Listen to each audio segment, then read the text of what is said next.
is swung on and hit the into right field deep. And you can't forget about this one. Clay Salter hits number 5, and the Newport Gulls retake the lead. This is the Newport Gulls pregame show, live from Cardines Field in Newport, Rhode Island. Gone! A grand slam! Sure left power, right tower power, and the Gulls walk off in the 15th inning! Coming up, interviews, stats, standings, lineups, and a whole lot more. Come on, steps in the back for one out, throws to first, it is in time, a double play! And that one is gone! Joe and Abner! A high drive, left field deep. Lozano going back, looking up. This ball is a two-run homer. T.J. Jones hits it out. Stay tuned. The pregame show begins now on the NECBL Broadcast Network. In his first year covering Newport Gulls baseball, here is play-by-play broadcaster Darren Zaslow.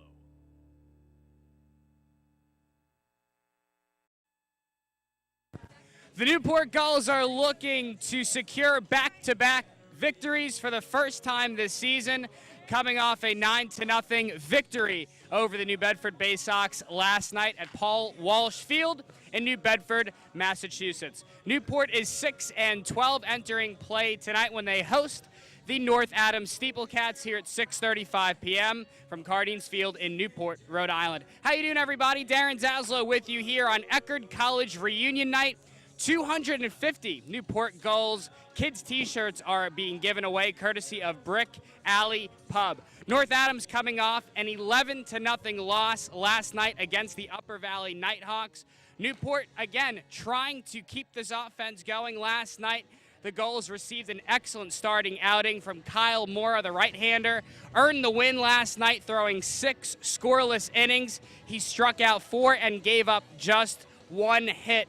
Mora was excellent in that contest. Newport looking to keep things going here tonight. It's the Gulls and the SteepleCats next on the NECBL Broadcast Network. The Newport Gulls pregame show starts right now. Hey everybody, I'm Sam Sounder and I'm here with Dom Dorenzo. Dom, you just got here from the Cape the other day. How do you like Newport so far? Newport's good. I haven't seen it very much. I've been trying to settle in and everything, but I got to the gym and I've been looking around and saw the beach, and it's a good place, and I like it so far. How was your experience on the Cape? It was good. It was some really good play. I mean, a lot of good ball players up there, so I loved it. I played as hard as I could. I mean, it wasn't the right situation for me, but I loved it. It was some really good ball players up there. So can you tell me what it was like to be drafted straight out of high school to the Chicago Cubs? It was a lot. There was a lot of, I mean, your phone's always blowing up. The scouts, talking to them, talking to everybody. It was a cool experience. I mean, it is what it is when it comes to like money and everything. But as far as like my dream goes, is playing in the MLB and everything. Like, it was a great opportunity, and I couldn't take it, but hopefully again next year we get drafted again, you know. So. Thanks, Tom. I'm Sam Sounder, and the pregame show continues here on the NECBL Broadcast Network. Welcome back to the pregame show here on the NECBL Broadcast Network. I'm Shannon O'Connell here with newly coming in goal Nick Durr. So, Nick, when did you come in? I came in last night, had some dinner with my family, and then this morning I met with my host family and moved all in. Okay. So you just have met the guys today, and you had some BP. What do you think of the guys and the team so far? I love the team. I mean, I know a good amount of people from previous teams, summer teams, and another kid from Florida State's coming in. So it's been awesome so far. I can't wait. So speaking of Florida State, what was it like to be going to Omaha with them? Oh, it was awesome. It was a lifetime experience, and I'm glad I got to be a part of it.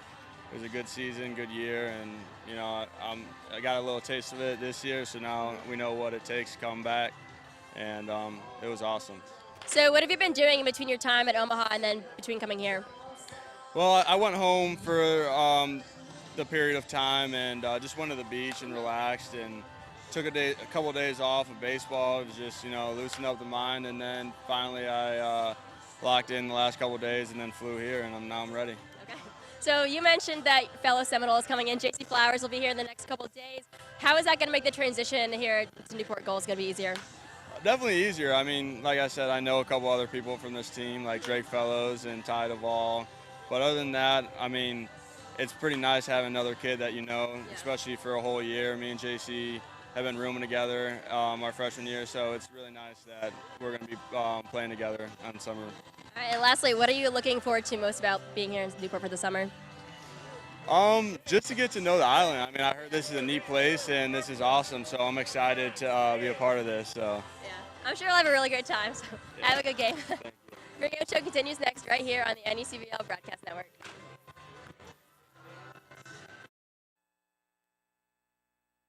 Welcome back to the pregame show here on the NECBL Broadcast Network. It is time for the Broadcasters Roundtable. Darren Zaslow with you here. To my left is Newport Gulls field reporter Sam Salinger, and to my right, the voice of the North Adams SteepleCats, Ryan Murphy. Sam, I'll start with you. Newport coming off a 9-0 win over New Bedford last night. A huge victory for Newport. The Gulls' 6th victory of the year. They get an excellent starting outing from Kyle Mora, who throws 6 scoreless innings. How big was that for Mora and for this team?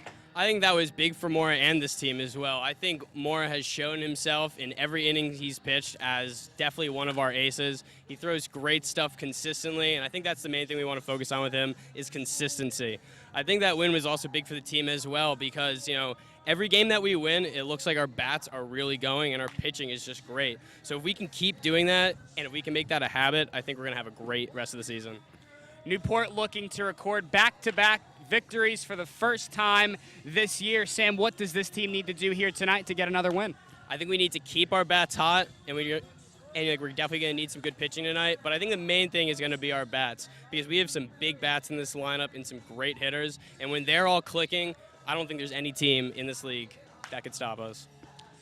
Ryan, for this North Adams team, it's been an up-and-down start, similar to that with Newport here this year. 7-10 entering play here tonight, coming off an 11-0 loss against Upper Valley, the first team in the NECBL, the Nighthawks, to get to 13 wins. Talk to me about that game and what you saw last night. Yeah, just kind of ran into a buzzsaw Upper Valley team that was hitting the ball really well. The game was played pretty much in a torrential downpour the entire 5 innings that it was happening up at Maxfield Sports Complex. But it was a game that starting pitcher Matt McGarry struggled early with his control. 4 runs got put on the board in the first inning, and the SteepleCats never really could get a groove against a pretty good outing from the Upper Valley Nighthawks. Michael Galino is currently leading North Adams in hitting with a .357 batting average out of Pace University. How important has Galino been to this lineup? You know, Galino, top of the lineup pretty much every time out. And the thing with him is the adjustment to wood bats has been a lot less because he's at Pace University in the Northeast 10 Conference where they swing wood all year long. So he's able to get on base, and when he gets on base, he's a dangerous runner. He's stolen 7 bases this season. So he's really been the spark plug for the North Adams offense at the top of the lineup. It's North Adams and Newport here tonight at 6:35 p.m. here on Eckerd College Reunion Night. For Sam Salinger and Ryan Murphy, I'm Darren Zaslow. Don't go anywhere. The Newport Gulls pregame show continues next, right here on the NECBL Broadcast Network. Welcome back to the pregame show here on the NECBL Broadcast Network. It is time for the front office report. Darren Zaslow with you here, and to my left is Newport Gulls General Manager and Team President Chuck Pava. Chuck, Newport right now starting to turn things around with the bats, with the defense, with the pitching. A huge 9-0 win over New Bedford last night. Are you starting to feel a little bit of a different vibe surrounding this team right now? Well, certainly we are. I mean, as you get all these players that we expected to be here for the summer, starting to arrive over the last week or so, besides the guys who have been here already, it's really just strengthens our team, gives us depth. It shows us that where we're at in terms of where our roster can be and the kind of team that we're going to be. So July is going to be an exciting time for this club. You bring up July. Well, Christmas and July coming up very shortly here on July 3rd. Can you sort of talk about that? Sure. Christmas in July is the genesis of our intern program, and our interns had a night to work with to make it their own night, and they chose Christmas in July, and they're running with it. It's going to be a fun night here. We'll raise some money and get some toys for kids who need help. So it's an exciting day for the Gulls, as always, and I'm excited to see the interns take charge of that night. Like you bring up, with lots of players starting to arrive. Well, the players play here at Cardines Field. They also help out with summer camps. Could you also talk to us, Chuck, about how people can get involved in those? Well, summer camp, people can only get involved by sending their kids to the camp. You know, it's run by our players and our coaching staff. So if you have a young child that's between 6 and 12, it'd be a great opportunity to spend time with this team and the coaching staff. Absolutely, Chuck. Thank you so much for your time. The Newport Gulls pregame show continues next right here on the NECBL Broadcast Network. Welcome back to the pregame show here on the NECBL Broadcast Network. It is time for the Manager's Show. Darren Zaslow with you here, joined alongside Newport Gulls manager Al Leyva. Al, what a win it was for Newport last night. A 9-0 victory over the New Bedford Bay Sox, Newport's 6th win of the year. Kyle Mora, a great starting outing for the Gulls, 6 scoreless innings. He gave up just 1 hit and struck out 4. What did you see from Mora on the mound? You know what? I just saw him command the strike zone. He had all 3 pitches working. He had those guys. I mean, other than the 1 hit, maybe 1 other ball was hit pretty well, you know, but right at somebody. I mean, they were little lazy pop-ups. They were ground balls that, you know, they were out in front. I mean, when you hope that every pitcher can do that. And he did a really good job yesterday. Newport's pitching has been excellent over this past week. A team ERA of 4.26. That's a number that's continuing to go down. Yeah, you know, I mean, you know, we got the arms here now. We're getting 1 more pitcher in on Sunday. But, you know, we were missing the guys that we know that were probably going to start for us. And the other guys, you know, they had their opportunity. And, you know, they just, you know, we had some errors too. And so it was a combination of things. So, you know, we're not going to give up on them. And, you know, now we got everybody here and we have plenty of arms to, you know, 1 inning guy, 1 inning guy, 1 inning guy. So I think it's going to really help us. Cameron Ank, the right-hander out of the University of Maryland, will get the ball tonight to face the North Adams SteepleCats. Al, what does Cameron Ank have to do here tonight to be successful? You know, he's got command of his 3 pitches, and if he gets first pitch strikes and, you know, has them swing and miss, that's his key.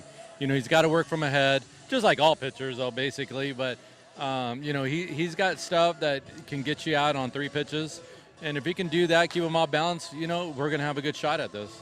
It's Newport and North Adams here at Cardines Field in Newport, Rhode Island at 6:35 p.m. For the manager, Al Leyva, I am Darren Zaslow. Newport Gulls baseball is up next right here on the NECBL Broadcast Network. Once again, here's Darren Zaslow and the Newport Gulls broadcast team.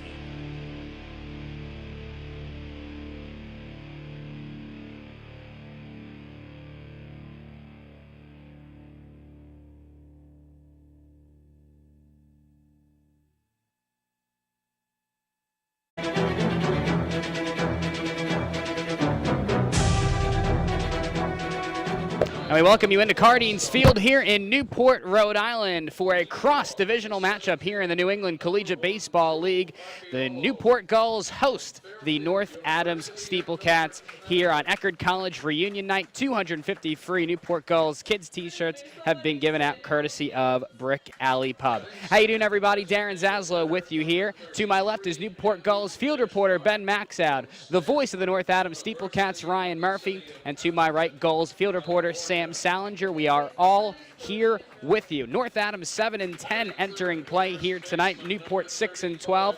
Ryan, let's get to it. Last night at Upper Valley, North Adams fell to the Nighthawks by a score of 11-0. Talk to me, you know, what you saw in that game. It's a North Adams team that has kind of struggled offensively, a .239 team batting average, kind of shades of the same in that ball game from what it looks like. And we mentioned it during the pregame show that was an Upper Valley team that just is red hot right now, playing really good baseball. Game was started in rain, continued in rain really throughout the night, and 4 runs put on up in the first inning. Some control issues from Vanderbilt starter Matt McGarry kind of allowed the Upper Valley Nighthawks to get going and get up 4-0. Again, the offense never really got going for the North Adams SteepleCats.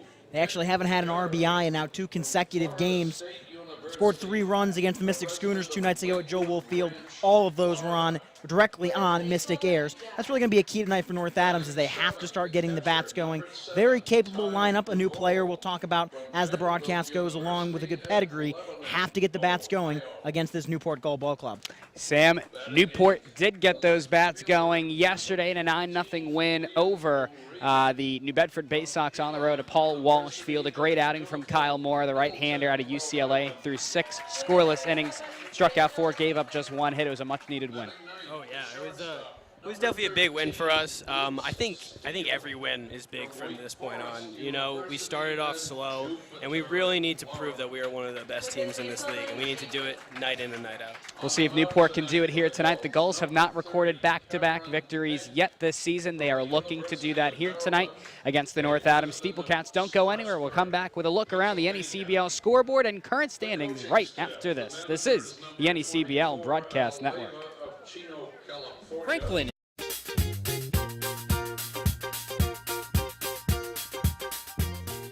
And we welcome you back into the broadcast here at Cardines Field in Newport, Rhode Island. It's the North Adams SteepleCats and the Newport Gulls. First pitch set for 6:35 p.m. We'll kick it over to Newport Gulls field reporter Sam Salinger for a look around last night's NECBL scoreboard and the current standings. How you doing, Sam? Thanks, Darren. So last night, the Valley Blue Sox defeated the Vermont Mountaineers 8-2. The Mystic Schooners defeated the Plymouth Pilgrims 3-0.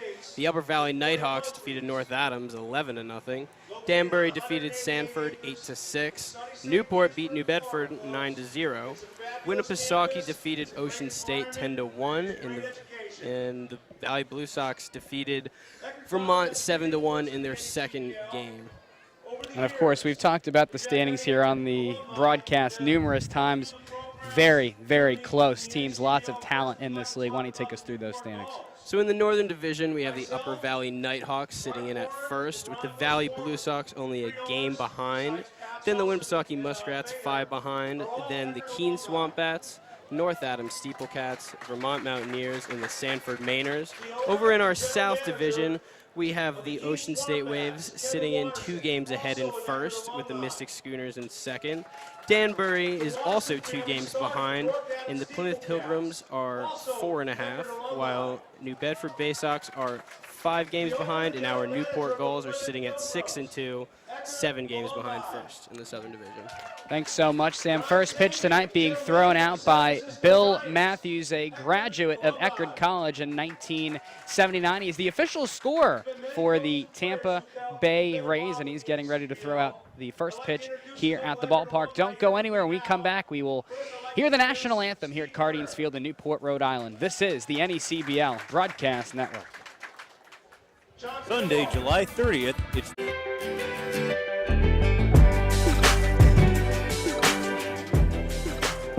And we welcome you back here into the broadcast at Cardines Field in Newport, Rhode Island. First pitch about to be thrown there by Bill Matthews, like we talked about here on Eckerd College reunion night. He was a graduate of Eckerd College in 1979. He's the current assistant athletic director at Eckerd College and finished his career with 504 wins. Was the former head baseball coach at Eckerd College and was the SSC Coach of the Year in 1999. Like we also mentioned, he's the official scorer of the Tampa Bay Rays. So Bill Matthews there throwing out the first pitch before North Adams and Newport will face off here tonight at 6:35. Darren Zaslow with you here, joined by the voice of the North Adams SteepleCats and Ryan Murphy. And Ryan, well, when you look at this North Adams team, we've talked about them a little bit. One of the things that has been underrated, I think, for the SteepleCats, defense. And when you look at this right now, a .967 fielding percentage, that's good for number 3 in the NECBL. It's been a team that just makes the easy plays. They don't try to do anything flashy. Their outfield is probably one of the best defensive outfields in the league. Bryce Peterson, who's getting the night off tonight in center field, has maybe the best arm I've seen in the NECBL. And it's a lot of guys who just make the easy plays. The former Newport Gull, Liam Sabino, a very good defensive shortstop. It's guys that just make the simple plays as this and try to keep this team in ball games behind their pitching staff. Should be a fantastic matchup tonight. We will send it down to the field for the national anthem being sung by Lindsey Vicone.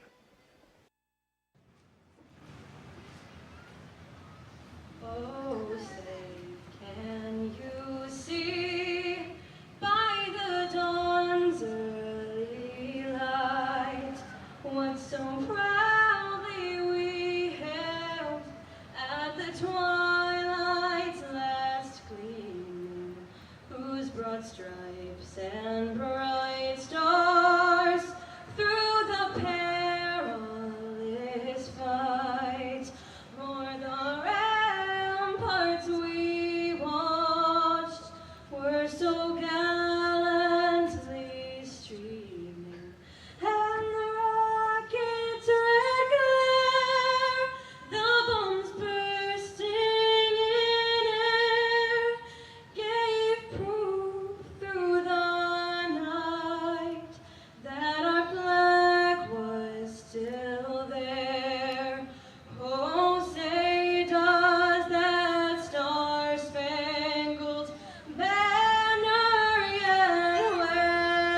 A beautiful national anthem sung by Lindsey Vicone. We are just about ready for baseball here at Cardines Field. It's the Gulls and the SteepleCats, a cross-divisional matchup here in the New England Collegiate Baseball League. Don't go anywhere. We will get you starting lineups and first pitch right after this, right here on the NECBL Broadcast Network.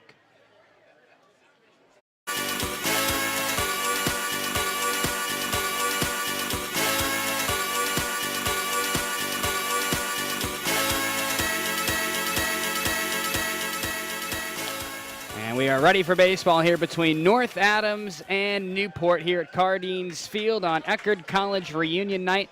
The Gulls were joined out on the field as they took their starting spots by the baseball buddies here tonight, Wickford 9U All-Stars. North Adams is 7-10 entering play here tonight. Newport is 6-12. And for the starting lineup for the North Adams SteepleCats, here is the voice of the North Adams SteepleCats in Ryan Murphy. Thank you, Darren. The California SteepleCats tonight send 6 Golden State natives in the lineup, as leading off will be the second baseman from St. Mary's, number 8, Eddie House. Batting second, the left fielder from Pace University, number 23, Michael Galino. Batting third baseman from Menlo College, making his team debut, is Joe Gillette. Batting fourth, first base, number 13, Dylan Paulson from USC. Batting fifth, DH from the University of the Pacific, number 20, Ryan Schultz. Batting sixth, the right fielder from the University of South Carolina Upstate, number 24, J.J. Shimko. Batting seventh, shortstop from Pitt, number 7, Liam Sabino, a former Newport Gull. Batting eighth, the center fielder from Michigan, number 36, Jonathan Engelman. And batting ninth, the catcher, number 22, from Mission College in California, Jake Ackerman. House, Gillette, Paulson, Schultz, Engelman, and Ackerman, all from the state of California. Thank you so much, Ryan. And they will go to work against Newport starter on the mound. They're going to go to the right-hander out of the University of Maryland in Cameron Enck. He's 0-2 with a 3.27 ERA. He has thrown 11 innings this year, has given up 14 hits, has struck out 8, and has walked 3. Newport starting lineup looks like this for second-year manager Al Leyva. For the Gulls, leading off is going to be the center fielder out of Fairfield and Drew Archiolo. Andrew Daschbach is the designated hitter from Stanford. He will bat second. Gabe Snyder is at first base from Wright State, hitting third. The cleanup man is Tyler Green out of Vanderbilt, playing the hot corner at third base. J.J. Blade bats fifth. He's in right field from Vanderbilt. Making his Newport debut here tonight, the second baseman from Florida State, Nick Durr. He bats in the number 6 spot. The catcher is Ty Duvall from Vanderbilt, hitting 7th. Liam O'Regan is in left field out of Elon, hitting 8th.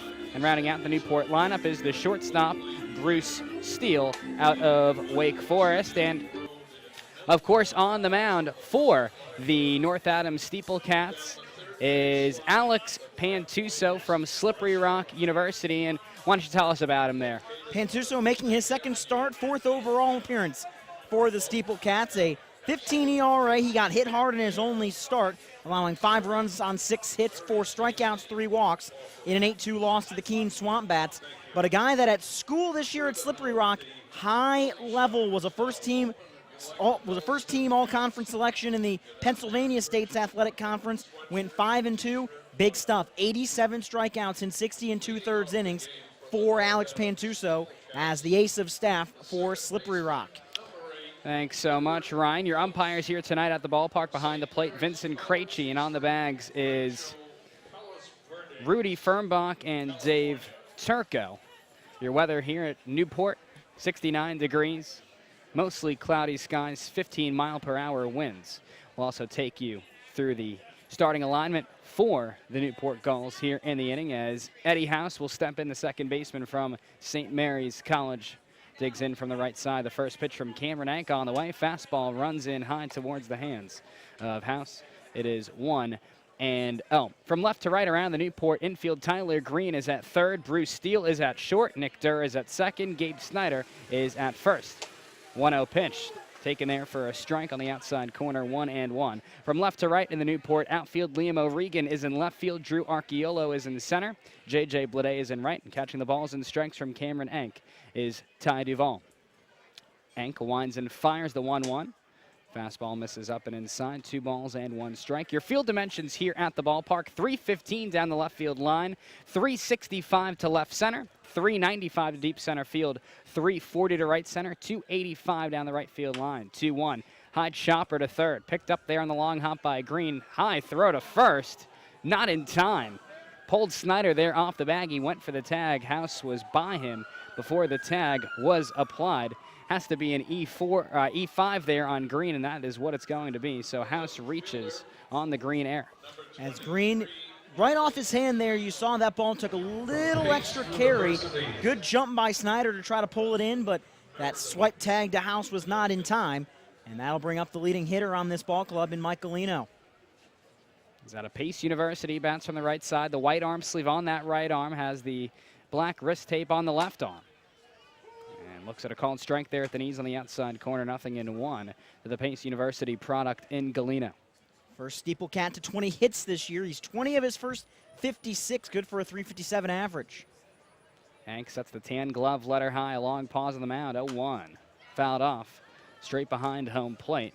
0-2, Ank gets ahead. Newport dressed in their orange tops with Newport written in white from left to right. The numbers on the front and the back of the jersey are white as well. The Gulls also wear white pants with a blue and orange stripe down the side. This is the second time this year the Gulls have worn the orange jerseys here at home.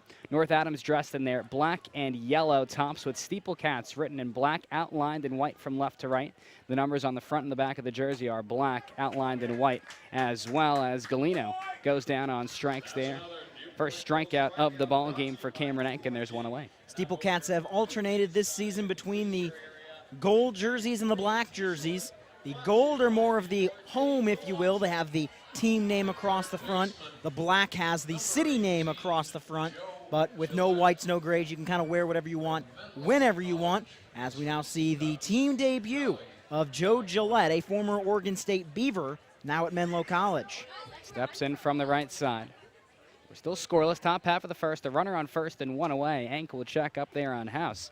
He dives back in safely. Also here at the ballpark, some unique features, of course. Two deep triangles located, one in center field, one in right center field. First pitch to Gillette, misses down and away, a curveball that was taken for a ball. And there you can see it as well on your screen in front of you. Also, hockey-style dugouts here at the ballpark located down the first base line. Newport's dugout closer to home plate. North Adams dugout closer to first base. Ank sets and fires. Two-seam fastball misses inside. 2-0 on Gillette. The dugouts being next to each other kind of reminds me of the college football bowl games they play at places like Yankee Stadium, where the two teams have to be put on the same side of the field because of the dimensions. Ank sets again, a long pause on the mound. 2-0. Fastball, strike called outside corner. 2-1. North Adams also wears white pants with a black stripe down the sides. And Gillette, his team debut, is a 23rd round selection in the 2014 MLB draft by the Cardinals. 2-1 fastball taken low and away. 3-1. Cameron Ank falls behind. Gillette, 15 home runs, 49 RBIs this year at Menlo College, his first year at Menlo after spending 2 seasons at Oregon State. Eddie House reached on the error by Green. He's aboard at first. 3-1, fastball in there at the knees for strike 2. Gillette thought it was a little low and away, but home plate umpire Vincent Krejci. So that ball is on the outside corner, so the count pushes full 3-2. See what Ank decides to go with here. About a 9-foot lead over there for House at first. He's held on by Snyder. Payoff pitch, House goes. Pitch, a called ball. No, they're going to call it a strike. It was an elevated pitch, and second strikeout there for Ank. This one on Gillette. No throw down to second from Duvall. So House is aboard at second base there off of the air and a stolen base, and we'll see what Dylan Paulson can do, the first baseman from Southern California, bats from the left side. Second stolen base of the season for Eddie House. Dylan Paulson, a .340 hitter coming into the ball game, and also one of the better on-base guys on the roster for North Adams.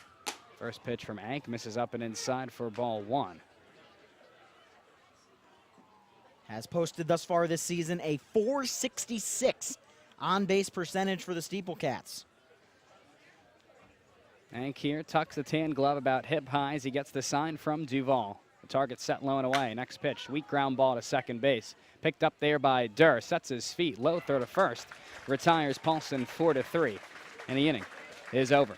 For North Adams, they get no runs on no hits, leave one aboard with one Newport error. We go to the bottom half of the first. The Gulls take their first swings of the night here on the NECBL Broadcast Network.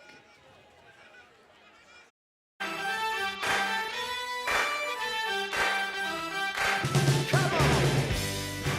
we welcome you back here to Cardines Field in Newport, Rhode Island. The Gulls will try and take an early lead after Cameron Enck worked around a leadoff error. Struck out 2 in that frame and then retired Dylan Paulson on a ground out. Newport trying to take the lead here in the bottom half of the first inning. Darren Zaslow with you here to my left. Newport Gulls scorekeeper Ben Maxow, the voice of the North Adams SteepleCats Ryan Murphy. And to my right, Gulls field reporter Sam Salinger will quickly set you North Adams starting defensive alignment. From left to right around the SteepleCats infield, Joe Gillette mans the hot corner. He's at third base. Liam Sabino is at shortstop. The second baseman is Eddie House. And at first is Dylan Paulson. From left to right around the North Adams outfield, Michael Galino is in left field. In center field is Jonathan Engelman. J.J. Shimko is in right. Jake Ackerman catching the balls and strikes from Alex Pantuso there on the mound. And Pantuso has to be able to throw strikes. That's what he's been working on with pitching coach David Kawamoto. Has big stuff. Has a 90-plus mile-an-hour fastball. It has to be able to locate it in the zone. And you're going to see something from Pantuso. He's going to work exclusively from the stretch to help with that control. Take a little bit off the fastball to be able to put it in the zone. So here's Drew Archiolo, center fielder out of Fairfield, takes the first pitch he sees from Pantuso for ball 1. Archiola, lots of speed there from the right side, swings the black-barreled bat and the tan handle. His back foot on the back line of the right-handed batter's box. Pantuso works out of the stretch, deals a fastball in there for strike 1. It is 1-1 on Archiola. Archiolo, part of that Fairfield team this year that was among the best in the conference. This one fouled off right side, 1-2. Pantuso jumps ahead. And while we talked about this North Adams defense, we'll also talk about the pitching staff. A 4.61 team ERA. That is the third worst in the NECBL. Newport, on the other hand, a 4.26 team ERA. That is number 9. 1-2 to Archiolo. Curveball skipped in the dirt there, 58 feet. 2 balls and 2 strikes. Burying the breaking ball that time was Alex Pantuso. Would have liked to get that a little further towards the plate, obviously, to try to get a swing and a miss. But Archiolo able to hold off on a 58-foot breaking ball. And the count evens up to the leadoff hitter, 2-2. Out of the stretch, here's the 2-2 from Pantuso. Fastball misses high, and the count pushes full 3-2 on the leadoff man in Archiolo. And Archiolo, a guy that's had a lot of success in summer baseball throughout his career, hit .371 about an hour or so down the road from North Adams in Mohawk Valley with the Perfect Game League. Payoff pitch lifted in the air, straightaway center field, going in now. Going back is Engelman. He reaches up and puts it away with one hand, and there's 1 out. Bit of a roar from the crowd here in Newport off the bat as that one made good contact. But Jonathan Engelman, a very capable center fielder, was a near everyday outfielder for Michigan in their trip to the regionals this year. He's able to track that after a little hesitation for out number 1. So here comes Andrew Dashbach out of Stanford. He has been excellent for Newport. Tied for second on the team in hits with 16. He's hitting .356. 16 for 45 with 11 runs scored. Leads the team with 12 RBI. And looks at a pitch low and away for ball 1. He bats from the right side, does Dashbach. And we mentioned the Tampa Bay Rays earlier on. He is a former 40th round draft pick with the Rays. 1-0 fastball taken downstairs and outside. 2 balls and no strikes. He is absolutely. Has certainly been a spark plug to this Newport offense. Wears the orange and blue batting gloves. He swings the all-black bat. 2-0 from Pantuso. This one lined up the middle into center field, a base hit. Andrew Dashbach with Newport's first hit of the ball game. This one with 1 away here in the bottom half of the first. Good piece of hitting, a good pitch from Alex Pantuso, but a good swing put on it by Dashbach as he's able to line it into center field. Past the large range of Liam Sabino at short, as that'll bring up the big first baseman, Gabe Snyder. Snyder out of Wright State hitting .296, entering play here tonight, 8 for 27, 5 runs scored. Also has 10 RBI. That is number 3 on the team. That's from the left side. We're scoreless. Bottom half of the first. 1 on and 1 out for Snyder. First pitch fastball in the dirt there. Nice block by Ackerman, and it's 1-0. That's where Ackerman is very successful. He blocks a lot, has a very good arm behind the plate. See if Daschbach wants to test it at any point. Daschbach off of first base, about a 9-foot lead. He's held on by Paulson. High leg kick. 1-0, taken inside. 2 balls and no strikes. Pantuso there went back to the fastball. Pantuso has been pretty good in the zone thus far for the SteepleCats, but he's missed on these first 2 pitches to Snyder, trying to just rediscover his control here with a runner on. Daschbach goes. Pitch a called strike. Throw to second from Ackerman. Not in time. Stolen base for Andrew Daschbach. Good jump by Daschbach. That probably made the difference as Jake Ackerman put a good throw. Sabino applied the tag where it needed to be, but beating it in by about a half a second was Daschbach, and there's a runner in scoring position for the Newport Gulls here in the bottom of the first inning. Newport entering play tonight with a .220 team batting average, second lowest in the NECBL. To start the week, though, it was at .202. So already here, through just a few more games this week, Newport increases that by about 18 points. 2-1, lifted in the air, slicing foul down the left field line. It will get out of play. So Snyder a little bit late on that offering from Pantuso. Count 2-2 on the right state first baseman. And Pantuso, again, that lively fastball, when he can put that fastball in the zone, get ahead in counts, that allows him to go to his breaking stuff. He has some good off-speed stuff that can get hitters off balance if he has the advantage. Break-even delivery, misses downstairs. Once again, Pantuso really going to that fastball a lot here. Missed low in the zone with that offering. Snyder with the white arm sleeve on the left arm, the black ankle guard on the front foot. Stands with a slightly open stance to bent knees. Payoff pitch. Skied in the air, weakly, left side of the infield. The third baseman, Gillette, makes the call on the one-handed grab, charging in just in fair territory, and there's 2 away. A couple of SteepleCats converged on that one, but Gillette with his arms out, vocal, saying, I got it, this one's mine. And he's able to call off both Ackerman and Pantuso. Good communication there, as you saw on the replay. Ackerman pointing at second, saying, hey, no one forget he can tag up there. Holding at second is Daschbach for Tyler Green. Tyler Green, the third baseman out of Vanderbilt, bats in the cleanup spot here tonight. Green entering play with a .291 batting average, 16 for 55, 10 runs scored, 11 RBI. First pitch spiked in the dirt there. Excellent block by Ackerman. Now in about 56 feet. It's 1-0 on Tyler Green. Again, that breaking ball has just been a little bit too much pull down from Pantuso. He's missing short, not even low or up. He's missing short with that breaking ball. Just needs to get that over the plate. It's got good break on it, but you can't get anybody to chase a pitch that bounces 4 feet before the plate. 1-0. Big swing and a miss there.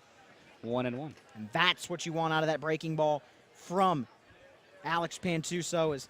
He's also been working a lot on the changeup, especially in a smaller ballpark in points here. Don't want to elevate that fastball, so you can get changeups to work against these hitters. 1-1. Swing and a miss there. 1-2 there on Tyler Green. Drew Archiolo led off the inning. He flew out to center field. Andrew Daschbach followed with a single to center field. Stole second base during Gabe Snyder's at-bat. Snyder would eventually pop out. It sets the scene here for Tyler Green. Bottom 1, 2 away, runner on second, still no score. Big swing and a miss there. Nice job by Pantuso to pull the string on the changeup. First strikeout of the night for the right-hander in Pantuso, and the inning is over. For Newport, no runs on 1 hit. They leave 1 aboard with no North Adams errors. We will go to the top half of inning number 2. We are still scoreless here on the NECBL Broadcast Network.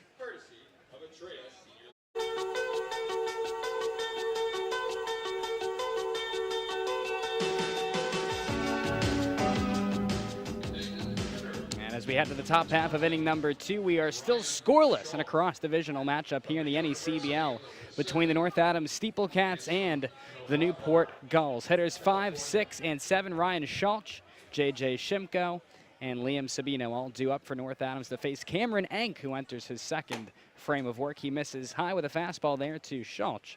It is 1-0 to the designated hitter out of the University of the Pacific. The S's in this inning for the SteepleCats, Schultz, Shimko, Sabino. 1-0, skied in the air, down the third base line. Green will give it a look near the fence, reaches up, makes the play in foul ground. What a play from Tyler Green, one away.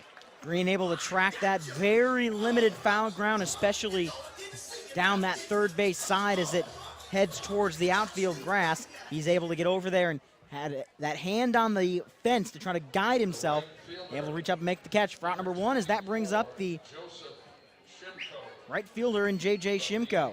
Hitting 178 entering play here tonight, 8 for 45 with 3 runs scored. He's also walked 6 times. He bats from the left side. No batting gloves, the all-tan bat. Looks at a fastball inside that brushes him off the plate. It's 1-0. And when Shimko gets on base, he's dangerous. 8 stolen bases on the season for JJ. Doesn't steal a lot at Upstate, but was the all-time leader in steals with the Albany Dutchmen in the Perfect Game League last year. 1-0 lifted in the air to left field, moving to his left. And making the play on the move is Liam O'Regan, 2 away. And that will bring up a former Newport Gull in Liam Sabino. Played here 2 summers ago, was in the Northwoods League in the Midwest last summer. Has been talking really since he got here that this was the trip he's looking forward to. He wanted to make the return here to Newport, enjoyed his time with the Gulls, and gets to play here at Cardines Field for the one and only time this season, unless the 2 teams were to meet at the end of the year. So this is Sabino. Looks at a curveball there for strike 1 on the outside corner, 0-1 on the Pittsburgh shortstop in Sabino. When he was here in Newport, he would have been known as being from Vanderbilt. That's true. 0-1, foul tipped into the mitt there of Duval. 0-2, and Enck really getting ahead here consistently. Has not allowed a hit yet. The only man to reach base was Eddie House. He led off the ball game reaching on an error. Next pitch, curveball, spiked in the dirt there, 1-2. We are in the top half of the second. Bases empty, 2 away. Still scoreless here between North Adams and Newport. And Sabino, a guy that is a cage rat. He's always in the cage 2 hours or so before anybody else is at the ballpark, constantly getting his swings in. He hasn't played in a year as he had to take that transfer year from Pitt to Vanderbilt. 1-2, fastball, strike 3, called to the knees, right on the outer black. Excellent pitch from Cameron Enck. He has 3 strikeouts thus far. He retires. North Adams 1, 2, 3. For the SteepleCats, no runs, no hits, no Newport errors, none left aboard. We go to the bottom half of the second here at Cardines Field in Newport, Rhode Island. We are still scoreless between the SteepleCats and the Gulls.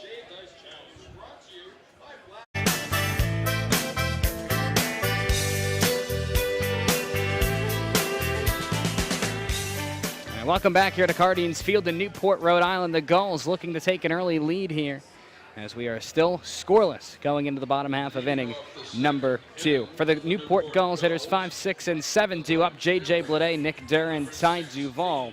All to face the right-hander Alex Pantuso on the mound. The right-hander out of Slippery Rock. Ryan looked pretty good in that first inning.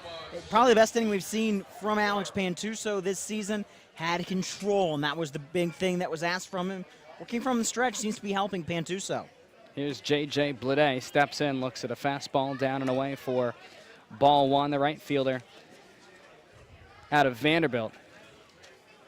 Was a near everyday guy for Vandy this year. 51 games played, hitting .256 with 22 RBIs. Sharply grounds this one to the right side. Diving backhand stop by House. Throw to first from his knees is in time. What a play from House. 4-3. Excellent play for out number 1. What a play is right. An outstanding play from Eddie House, the second-year SteepleCat, going up the middle and makes an outstanding stop. Realized he doesn't have time to pop up and throw out Blade that way, so from his knees is able to get the Commodore, as that will bring up another person making their NECBL debut tonight, Nick Durr. Bats from the right side. He's at second base here tonight. The Seminole steps in, lines this one foul off to the right side. It will get out of play. It is 0-1 on Nick Durr. Like you mentioned, making his debut here with the Gulls. For Florida State, a team that went all the way to Omaha to the College World Series, they fell to LSU. Durr steps in. The 0-1 fastball runs in towards the hands of Durr. It is 1-1. This year, Durr played in 50 games, made 32 starts. He hit .225 at 27 hits, 31 runs scored, and 17 RBI. Swings the all-tan bat, the blue and orange batting gloves. 1-1 fastball, strike called outside corner there, about belt high.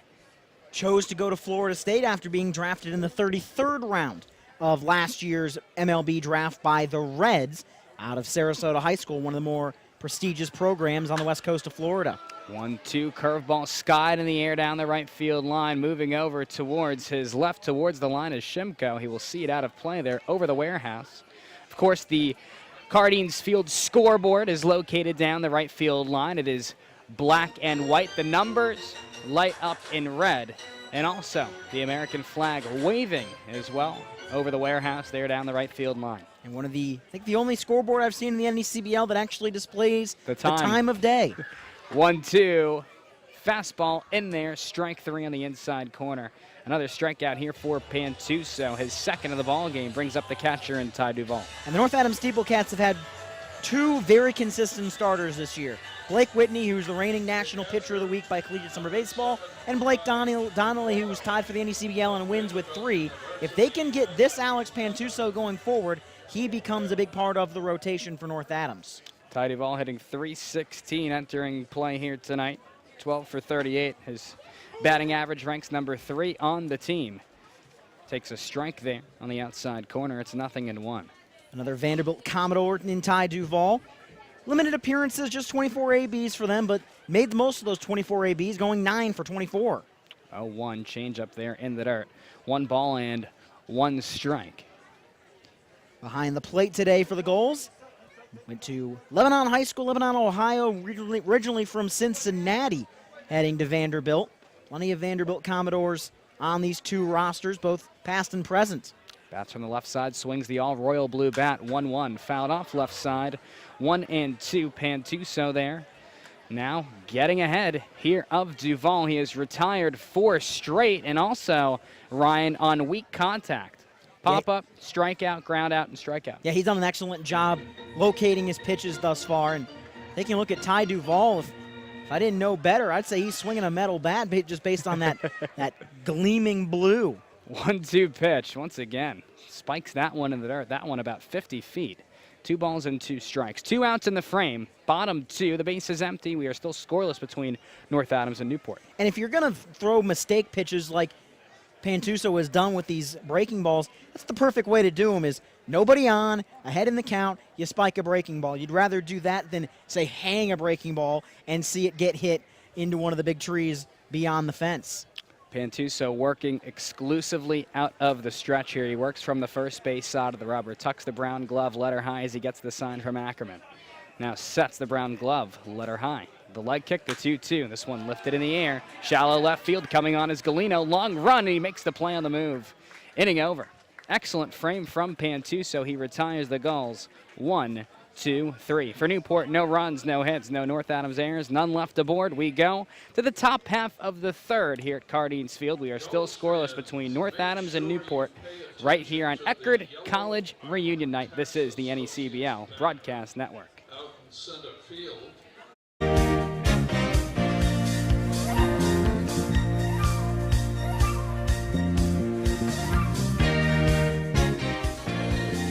Cameron Ank enters his 3rd full inning of work here tonight for the Newport Gulls. The right-handed starter out of the University of Maryland has done an excellent job. He has faced, thus far, just 7 hitters. Both starting pitchers, Pantuso for North Adams and Ank for Newport, have both faced 7 hitters in the opposing lineup. So here we go for North Adams. Jonathan Engelman, Jake Ackerman, Eddie House, all due up for the SteepleCats. Hitters 8, 9, and 1. And Ryan, also on the flip side, Ank doing a nice job as well, matching Pantuso here early on. Ank's doing an outstanding job. He's been a little more powerful than Pantuso has been with 3 strikeouts.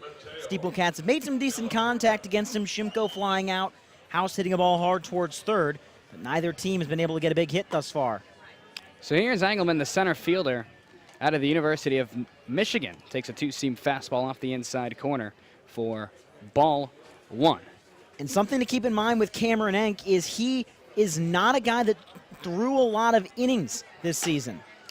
Gets a fastball over there on the outside corner for strike 1. It is now 1-1. Guy that only threw 6 innings at Maryland this year. The guy that's only made 1 start this season for Newport. So as the game gets deeper into the ball game, can Cameron Enck sustain this when he's not as you would say, a stretched out starter necessarily? 1-1 ground ball left side, the short backhanded stop by Steele. Throw to first.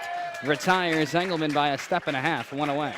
Good play by Steele. Engelman's got some decent wheels heading down to first base, but Steele made that really easy. Nice backhand play in the hole and threw a dart towards Snyder as Engelman retired, and that brings up the Mission College catcher Jake Ackerman, a catch and throw guy for the SteepleCats, but swings a decent bat as well and is another one of those guys that is always at early work trying to improve his swing, where if you have the defensive abilities that Ackerman has and add a swing to it, you become a professional ball player. Bats from the left side, looks at a fastball off the outside corner for ball 1. At a Mission College, Ackerman trying to do some damage here. Hitting 200, he's 4 for 20 thus far. Next pitch, this is low and away. 2-0 on the number 9 hitting Ackerman. Ackerman started his career at Fresno State with the Bulldogs, was among the top 20 catchers in the state of California as ranked by Perfect Game out of high school. 2-0, two-seam fastball runs wide. 3-0. Enck really, Ryan, for the first time here tonight, has fallen behind, it seems like. And that's kind of what we mentioned, a guy that has only made 1 start in the last year, essentially, since he was utterly dominant for the Amsterdam Mohawks, the Perfect Game League last year. Once again, misses off the outside corner with a two-seam fastball. It's a 4-pitch walk here to Jake Ackerman, the catcher out of Mission College. Is aboard at first base for Eddie House, the second baseman from St. Mary's College. He is 0 for 1. He reached on an error by the third baseman Green to lead off the ballgame. And the last time Cameron Enck was a consistent starter was back last summer. He pitched in Amsterdam, New York for the Amsterdam Mohawks, who won the Perfect Game League last year, where he was ridiculously good. 2 earned runs in 46 innings on the mound, and he went 5-1. So that's the last time Enck was a consistent starter. Pitch misses high to Eddie House, and a back pick there from Duvall to first, not in time. Ackerman back in safely. We're in the top half of the third. A runner on first, 1 away. North Adams and Newport are still scoreless thus far. Enck works out of the stretch from the first base side of the rubber, sets the tan glove, letter high. 1-0. Fastball, strike called inside corner. 1-1. House with the second stolen base of the season in the first inning as he went on that strike him out, no throw him out. That was delivered to Joe Gillette, which was thought to be ball 4 by Gillette, and maybe even by Duvall as well, because he made no attempt to throw at Eddie House. 1-1. Gets a fastball over there for strike 2, so Enck ahead of House here, 1 ball and 2 strikes. House wears the high black and yellow socks there from the right side. He steps in. Has the black arm sleeve on that right side arm as well. One of a couple SteepleCats that wear kind of that fake stirrup look on their socks. 1-2 from Enck. Curveball misses way wide of the zone. Nice stop there by Duvall. 2 balls and 2 strikes. House, a guy that returning for a second summer in North Adams, one of a handful of players that is doing so this summer, and is coming off a really nice streak, 6 of 10 at one point recently. 2-2 fastball misses shoulder high and away. Count pushes full, 3 balls and 2 strikes. So pretty much second time in a row here tonight and during this inning. Enck has fallen behind, and he's going to get a talking to there on the mound from Newport pitching coach Kevin Winterroad. He will be joined by Gulls catcher Ty Duvall just to talk things over here briefly. And again, this is just, you're trying to calm Enck down a little bit. And I think this is kind of the point in the outing where he's a guy that's been a bullpen guy at Maryland. He's been a bullpen guy the most to really start the season for the Gulls. Hasn't had too many outings where he's gone 3, 4, 5 deep into outings. So just trying to relax his pitchers, say, hey, you've pitched 2 phenomenal innings, you've shut them down. Just keep pitching like that, we'll be fine. We'll see what he decides to go with here on the payoff pitch to House, who is 0 for 1. Off of first is Ackerman. He reached on a 4-pitch walk. He is being held on by Snyder. The lights are on here at the ballpark, shining brightly. Runner goes. This one skied in the air. Shallow left field.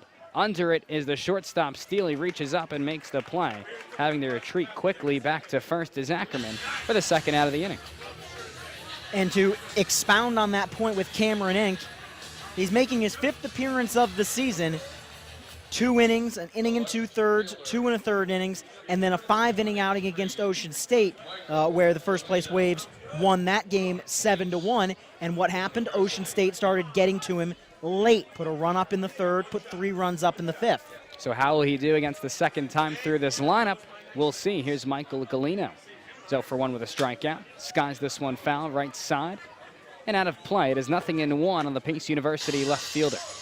We talked about this during the pregame show, how good Galino's been thus far, and I really do think a lot of that is he plays in the Northeast 10 Conference, which swings wood bats during the spring. There's no adjustment period for Michael Galino. Swings and misses over top, an outside curveball there, 0-2. Ank jumps ahead. Galino, like we mentioned, that .357 batting average. He leads the team in average and hits. He is 20 for 56 with 10 runs scored and 5 RBI. He also has a home run. Curveball there just misses wide. 1-2. Excellent take from Galino. Galino, the second highest stolen base number on the team when he gets on base. He's taken 7 bags and 11 attempts this season. Ackerman not a big threat to go over at first. And a 1-2 from Ank. Fastball, swing and a miss, and an elevated 2-seamer for strike 3. Excellent pitch from Cameron Ank here tonight for the University of Maryland right-hander. It is his 4th strikeout of the ball game. For North Adams, they get no runs on no hits, leave 1 aboard with no Newport errors. We'll go to the bottom half of the 3rd. We're still scoreless between the SteepleCats and the Gulls right here on the NECBL Broadcast Network.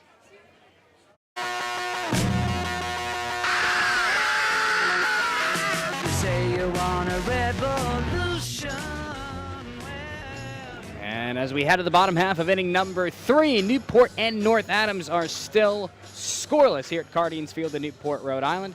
Darren Zaslow with you here, joined alongside Gulls scorekeeper Ben Maxoud, the voice of the North Adams SteepleCats, Ryan Murphy, and to my right, Gulls field reporter Sam Salinger. We'll kick it over to Sam for a look around the NECBL scoreboard. Thanks, Aaron. Ocean State and Winnipesaukee are still scoreless. The Mystic Schooners are ahead of the Sanford Mainers 3-1. Keenan, Vermont are also scoreless, while Plymouth leads Danbury 3-0. And the Upper Valley Nighthawks are still scoreless with the Valley Blue Sox. Thanks so much, Sam. Liam O'Regan steps in, sees the first pitch for a ball is low and inside. It is 1-0 on O'Regan, the left fielder out of Elon. Bats from the right side. O'Regan with a lot of power. Leads the team, or is tied for the team lead with the 4 home runs. The 1-0. Fastball taken low and inside. 2 balls and no strikes. O'Regan entering play with a 150 batting average. He is 6 for 40. But 4 of his 6 hits have left the park. Pantuso out of the stretch. Once again, the 2-0 pitch. Fastball, 3-0. And Ryan, he's very over the top. When you look at his pitching mechanics, when you look at how he delivers the baseball, very over the top. So what I've seen, at least thus far from that curveball, kind of seems like more of a 12-6 break, more of a vertical break. And you're starting to, and you can see that by the way that he's kind of spiking some of these breaking balls. It's very tough to hit with that frame that he has on the mound. Big frame there from the right-hander. But again, you know, we've seen a little bit of inaccuracies both from Pantuso and from Enck. Yeah, big 6'6", 235-pound frame from Pantuso. And that breaking ball, it has a tendency to just pull down a little too much on the breaker, and it just falls, 2 or 3 feet short of the plate. To expound on the scoreboard update, those games in Winnipesaukee, Vermont, and Valley all have been postponed tonight due to some inclement weather out towards the Massachusetts side of the league. Certainly some good points. Newport got rained out earlier on this week. Back on Tuesday, they were supposed to play a doubleheader up at Keene, so that rain starting to become more prevalent here in the back end of the week as well. As Liam O'Regan works a 4-pitch walk, he is aboard at first base with no outs for the shortstop, Bruce Steele out of Wake Forest. And O'Regan, a guy that stole 1 bag last season in the NECBL, playing for the Plymouth Pilgrims here in the Southern Division of the NECBL. Switch teams this year, as that'll bring up the shortstop Bruce Steele. Sitting 208 this year is Steele. He is 5 for 24. This is his 8th game played and 8th start. All at shortstop for Steele this year. First pitch to the Wake Forest product misses down and away. It is 1-0, 5 straight balls from the right-hander Pantuso. And Steele is your real definition, at least in school, of a hit-or-miss guy. Had 175 just short ABs, hit 13 home runs for Wake, but also got punched out 54 times. 1-0, pitch a called strike. O'Regan goes, throw to second from Ackerman is not in time. It's a stolen base from Liam O'Regan. He's aboard at second. 1-1 is the count to Bruce Steele. And for the first time today, Newport's got to run around with nobody out. Runner on second, nobody out means you don't necessarily need a hit to drive in the run. A ground ball to the right side of the infield and then something elevated could get the run across for the Gulls here in the bottom of the 3rd inning. Steele steps back in from the right side. His back foot on that back line in the right-handed batter's box. That has started to wear away here in the bottom half of the 3rd. The 2-0 pitch from Pantuso. Fastball in there for strike one. A nice two-seamer that just got the inside black. Exactly what you wanted there from Pantuso after walking O'Regan, not being terribly close with it. He's going to be able to battle back, get ahead of Steele 1-2. Now see if you can get him for what would be a crucial first out. 2-1 curveball, waved at and missed as Steele will go down on strikes. That was an excellent pitch there to Bruce Steele, and there is one away. And now that takes away the opportunity to just say ground ball to the right side and a fly ball driving in a run. Now, unless there's a wild pitch, pass ball, balk, something like that, now you're probably going to need a base hit to drive in that run. We'll see what Archiolo can do here for Pantuso. That is his 3rd strikeout of the contest. Archiolo steps in, sees a pitch for ball 1 in the dirt. Seen a lot of pitches in the dirt thus far from Pantuso when he has missed the zone. He's also been around the plate enough to get those 3 strikeouts like he has thus far. He struck out at least 1 hitter in each inning thus far. Pantuso, we talked about it early, strikeout guy, 87 in 60 innings at Slippery Rock. 1-0 to Archiolo. Fastball strike call on the outside black, 1-1. Archiolo 0-for-1 with a fly out to center field. Liam O'Regan led off the frame with a 4-pitch walk. He stole second during Steele's at bat. Steele would eventually go on to strike outs. That's the scene here for Archiolo. Pantuso out of the stretch. The brown glove set letter high, 1-1. Fouled. Straight back, 1-2. Really nice night for baseball here in Newport. The crowd almost completely filling the center 3 sections here at Cardines Field. It is overcast. There is some impending cloud cover, if you will, here at Cardines, but still a little ways away from the ballpark. Pantuso gets the sign from Ackerman, likes what he sees. He will step off and fake the throw back to second there to try and get O'Regan, but no one was covering the bag.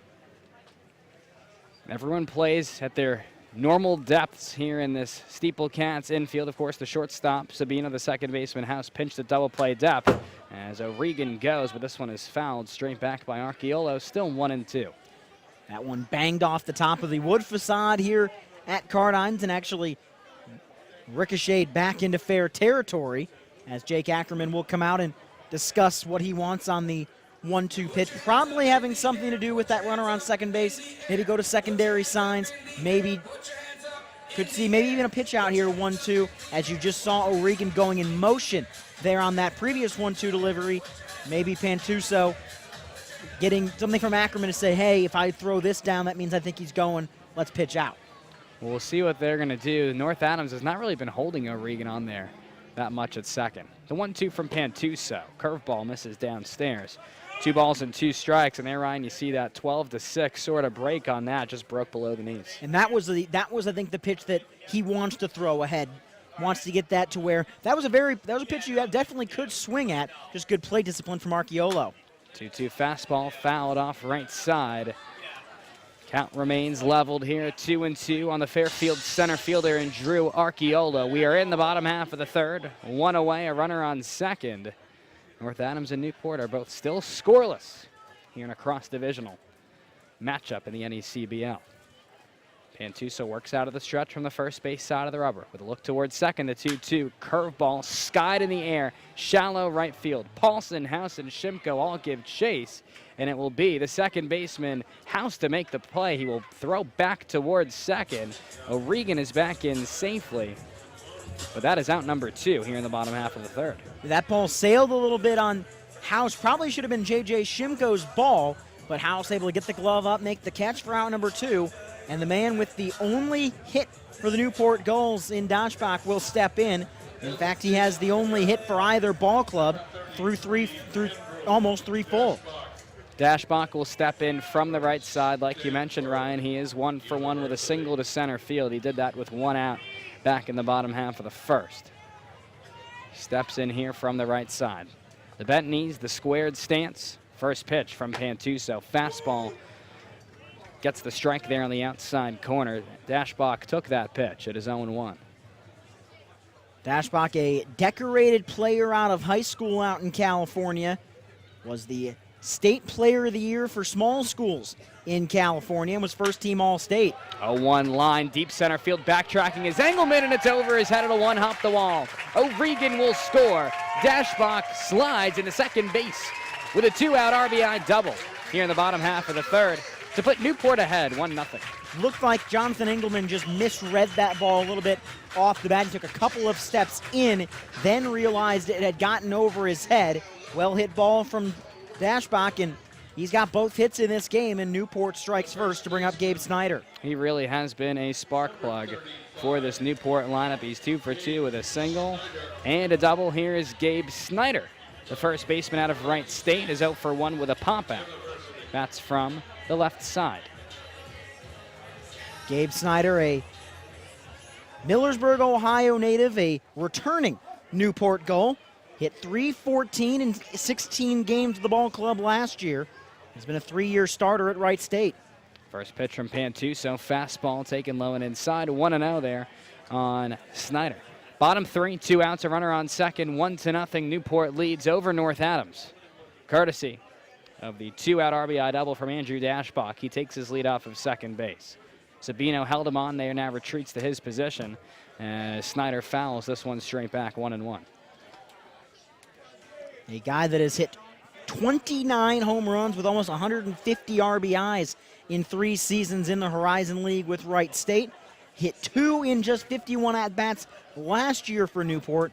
So plenty of power, which is why he's going to hit in the 3-hole for this very good Newport lineup. Pantuso, multiple looks towards second. Deals a high elevated fastball, and there's a check swing there by Snyder. Home plate umpire in Vincent Krejci will talk with both of his field umpires in Dave Turco and Rudy Firmbach. And I believe Jake Ackerman was trying to indicate that the ball was tipped. He was making and indeed it was. They're going to say it was tipped for a strike. Hard to tell from up here, but that's exactly what it was. And who knows, maybe Snyder even went around. Right away, Jake Ackerman, ball got in his glove, and he looked back at the home plate umpire and made the motion of like, hey, that was tipped, that was tipped.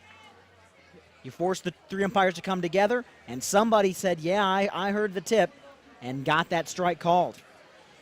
So Snyder will dig back in here from the left side. Pantuso out of the stretch from the first base side of the rubber.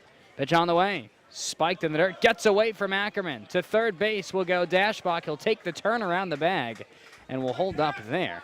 See if it's a wild pitch or a pass ball. They're going to go wild pitch. And that ball took a long way away from Jake Ackerman. Rolled toward the double dugouts on the first base side. Ackerman had to go and get it. That's what allowed Dashbach to make that turn, but you would have needed the speed of Usain Bolt to be scoring on that. But now he's on third, and one more spiked breaking ball from Pantuso makes it 2-0 Gulls. It's a 2-2 count here on Gabe Snyder.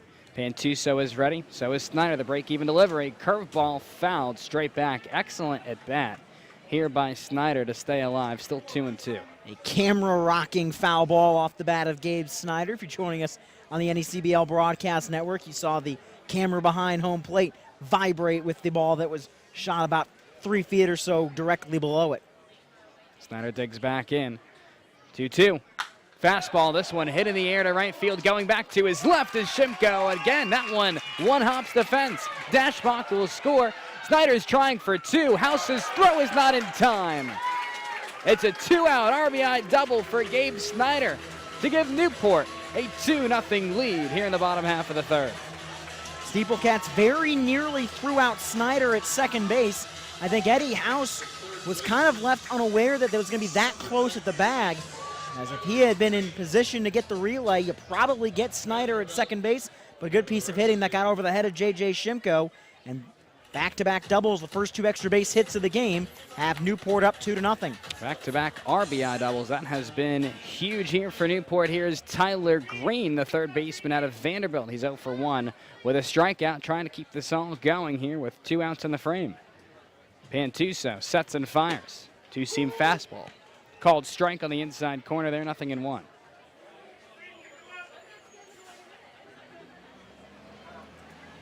Newport doing a great job getting to the slippery rock right-hander in Pantuso here in the frame. As he steps off the rubber. Green struck out to end the first inning. Bats from the right side. Pantuso deals the 0-1. Curveball gets away from Ackerman. Jogging easily to third base there is Snyder there on the passed ball. And it's 1-1. And you have to go back in the Newport Gull record books, but hard-pressed to think that anybody in team history would have the longest tenure between Gull seasons, as Tyler Green played here in 2014, then played in Thunder Bay in the Northwoods League in 15, the Valley League last year, and then he's back in Newport here in 17. 1-1 swung on and missed for strike 2. Now you make an excellent point there. Certainly has really helped this Newport team this year, defensively and offensively as well. Has done a nice job on the bases. Very well-rounded player. The 1-2. Fastball misses wide. 2 balls and 2 strikes. Very close offering there from the right-hander Pantuso. Hit .291 in his first Newport Gulls season, all the way back in 2014. Has had success in summer ball all the way around. Hit .255 in the Northwoods League with the Thunder Bay Border Cats up in Canada. 2-2, Scott in the air, right side, foul out of play. We will do it again.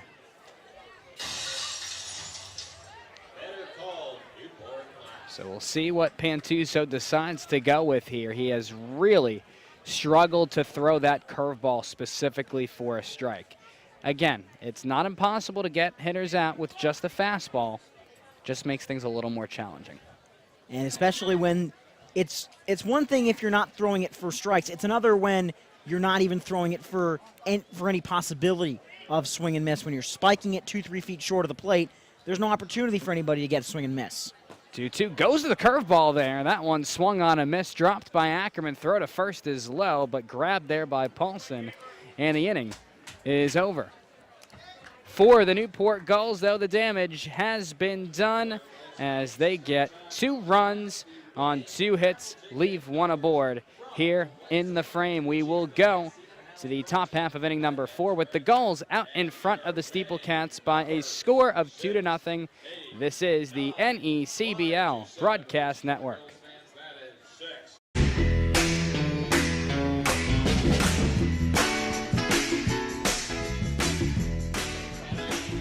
And we welcome you back here to the ballpark at Cardines Field in Newport, Rhode Island, as we go to the top half of inning number 4. It's a 2-0 Newport lead. And for the play-by-play calls of innings 4, 5, and 6, here's the voice of the North Adams SteepleCats, Ryan Murphy. As a ball is lifted high and deep to left field, that ball is off the wall. Joe Gillette has his first NECBL hit. It's a 2-bagger. And the former Oregon State Beaver, now Menlo College product, has North Adams with just their second runner in scoring position. As on the very first pitch he sees against Enkir in the 4th, Joe Gillette hits a ball that gets out of the yard if you don't have that 3-tiered fence all the way around. 28-foot high fences here at the ballpark, and well, Newport there may have been saved a run because of the height of that fence right there. Enk left an elevated fastball in the zone. Gillette made him pay there, putting great wood on that baseball. Gillette with pretty good speed. He stole 13 bases last season in the Alaska League, where he played for Stu Peterson as an assistant with the Anchorage Glacier Pilots, as Dylan Paulson will sky one into center field to the deepest part of the park, as it will be caught by Archeolo in center. Gillette uses that speed to get himself to third base, and the SteepleCats are not wasting any time against Enck. They are swinging first pitch if it's there. Paulson flies out to center, but a chance for the SteepleCats to get a run back here in the fourth. Run around third for Ryan Schultz. Yeah, you bring up a great point, and well, Enck has been starting out a lot of these hitters, Ryan, with fastball. So that's your approach. I mean, you're typically looking for a fastball when you're up at the plate unless you see a tendency that tells you otherwise. North Adams being aggressive on pitches that they can drive. They're not trying to do too much with it right now. Big spot here for Schultz. Need to put the ball in play to try and get one run back. Schultz, a near 300 hitter at the University of the Pacific, takes the ball low and outside, 1-0. A two-way player. He's made a couple appearances on the mound this season for the SteepleCats. Made 6 appearances for Pacific in the West Coast Conference this year. Is the 1-0 to Schultz, up and inside for a ball. It's 2-1. Yeah, we'll have to see what Enck decides to go with here. And we've seen Pantuso lose some location with the fastball. Enck here, same thing. Got to find a way to put that one over the plate. The 2-0 is a one-hopper towards the second baseman. In to score will be Joe Gillette. It'll be an RBI ground out for Ryan Schultz. Gillette hesitated for a brief second, then realized the ball was deep enough to second that he could come in to score, and the SteepleCats have gotten a run back here in the fourth as the Gillette double leads to a manufactured run. 2 outs, base is empty, but it's a 2-1 game for J.J. Shimko. Yeah, you know what, and Durr there, when he grabbed that baseball on the backhand, he looked at home because that ball may have been hit hard enough.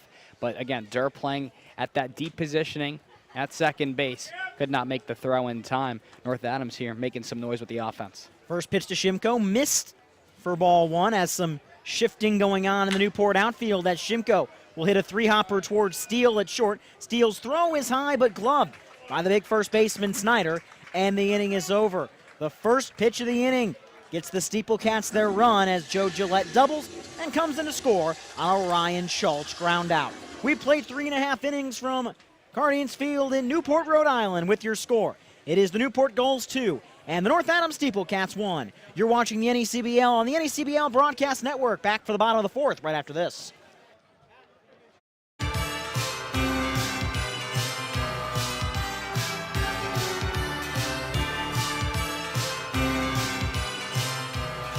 Alex Pantuso back on the rubber, his 4th inning of work as he'll face the Vanderbilt Commodore J.J. Blade to lead it off. Blade out of Danville, Pennsylvania, a 39th round selection by the San Diego Padres.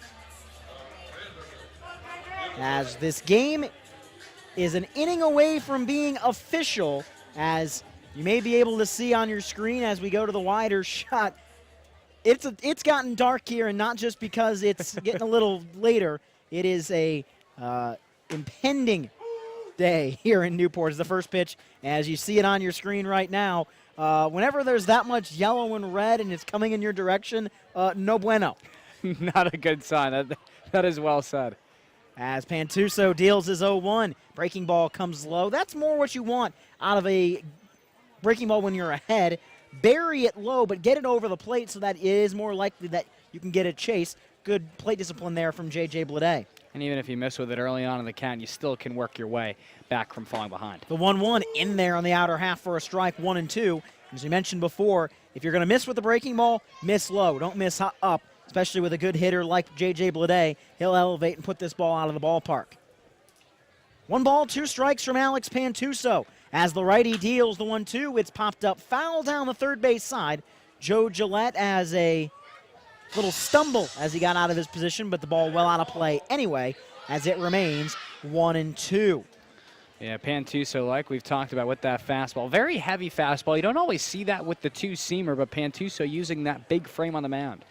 Pantuso in there for strike 3 as he'll punch out J.J. Blade. 1 gone here in the 4th inning brings up the second baseman making his Newport Gull debut for this season in Nick Durr. Yeah, you know, it's very interesting here because Pantuso, once again, now going to that changeup, Ryan, that's something to kind of keep an eye on. You know, typically pitchers, generally, you know, they like that fastball. Usually that curveball is a little more reliable typically than the changeup. Pantuso having no reservations throwing that changeup here tonight, especially in the confines here at Guardians Field. And it was something that the pitching coaches here told him, hey, throw your changeup. It's a good changeup.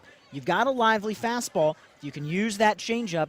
it becomes very dangerous as it's fouled back to the screen by Nick Durr. Durr was one of the top 40 players in the state of Florida who has arguably the best high school baseball in the country. He's the number 40 ranked player and the number 6 shortstop in the state out of Sarasota High, who has one of probably the top 2 programs in that area. As the pitch again fouled off, and it's 1-2 on Nick Durr. Sort of have moments between Sarasota High and Venice High, as it is a west coast of Florida type night here at Cardines Field, with it being Eckerd College reunion night. Eckerd College in St. Petersburg, Florida. As the 1-2 from Pantuso. Nice breaking ball, just misses outside, and the count evens up at 2-2. If you're not familiar with your Florida geography, the Eckerd College campus just about 5 miles or so from Tropicana Field, the home, of course, of the Tampa Bay Rays. Pantuso lifts the leg and deals the 2-2. A bouncing ball towards the former goal, Sabino. He'll glove it on a stab, and his throw to first base is in time to retire Nick Durr for out number 2, as that'll bring up the catcher, Ty Duvall. And I'll tell you what here, Pantuso, with the exception of the damage done from Dashbach and Snyder here tonight, he's really missed barrels consistently, and with the exception of that third inning, he's doing a nice job keeping the ball down, keeping that changeup down. That two-seam fastball's got a lot of run away from left-handed hitters and into right-handed hitters. He's doing a nice job. He's keeping North Adams in this ball game. Duvall steps in, the number 1 player in the state of Ohio. Out of the class of 2016, he'll take a strike, 0-1. Was a third-team All-American out of high school in Ohio, and a first-team All-Central region, both of those as ranked by Perfect Game USA. The 0-1 pitch bounces in the dirt for a ball, and the count evens up on Ty Duvall at 1 ball and 1 strike. Duvall, of course, another Vanderbilt Commodore. As lefty at the plate, righty on the mound. Pantuso looks in. He will deal his 1-1. That ball is ripped foul down the right side. It'll carry him off the edge there and actually roll back towards the first base coach's box as pitching coach David Kawamoto comes out and collects.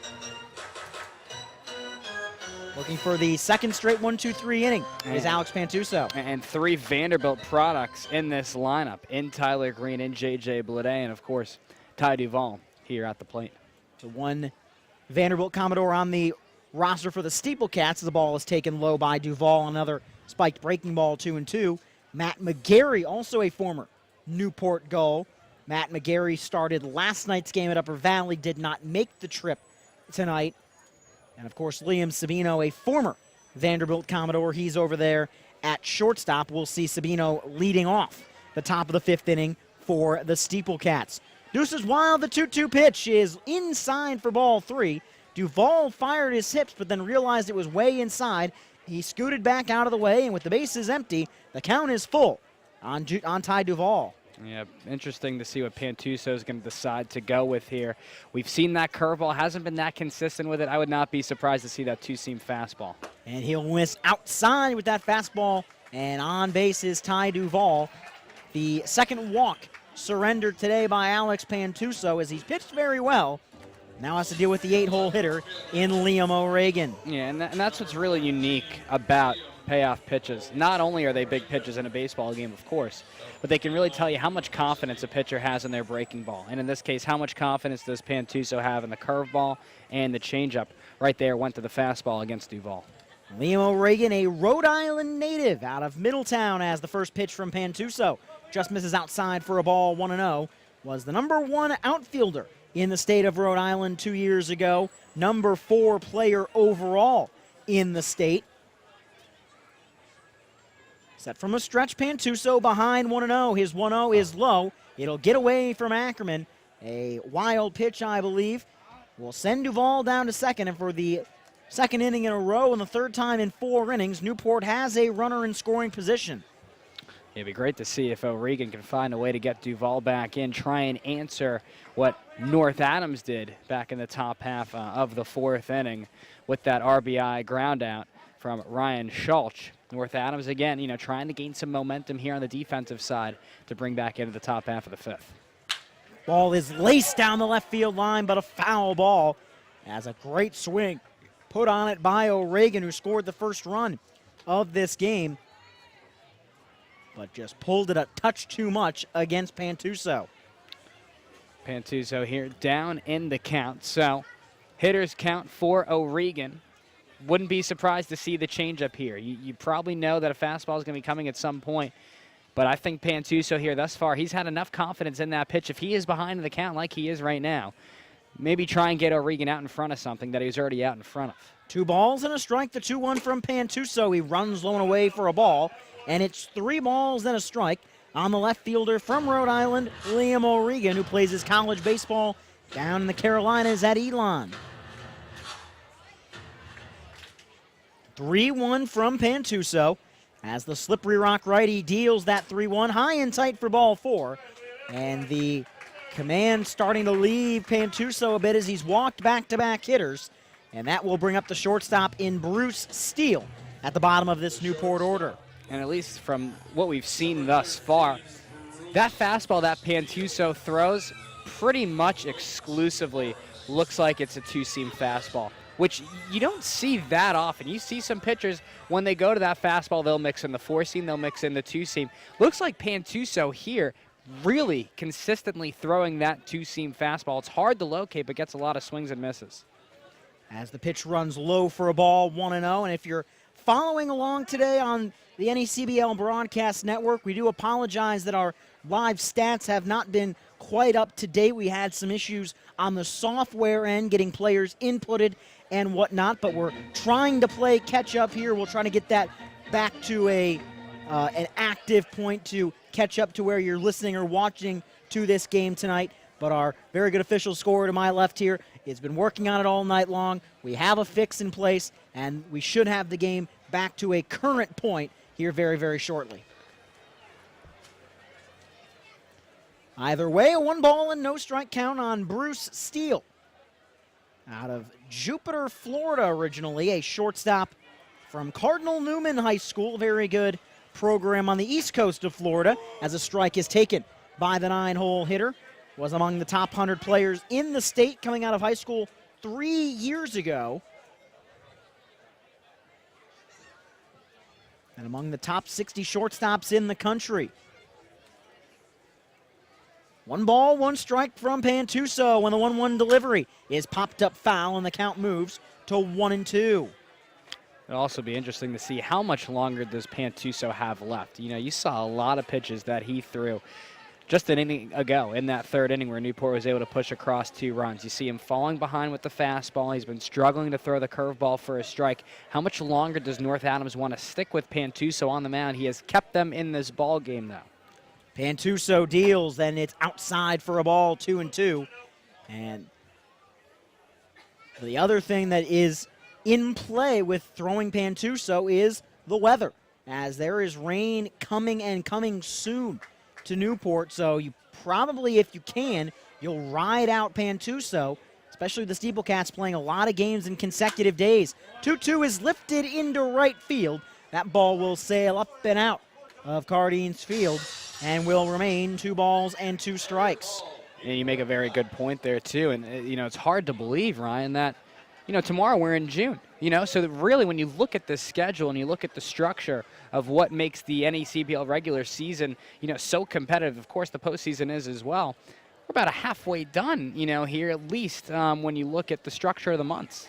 Swing and a miss for strike 3. Ackerman will have to find it and throw to first. Ackerman throws a dart to first base, low but gloved by Dylan Paulson, and the inning is over as Alex Pantuso able to get a big inning-ending strikeout here in the 4th inning to keep this a 1-run ball game. Sabino, Engelman, Ackerman for the SteepleCats in the top of inning number 5 when we come back. You're watching the NECBL on the NECBL Broadcast Network.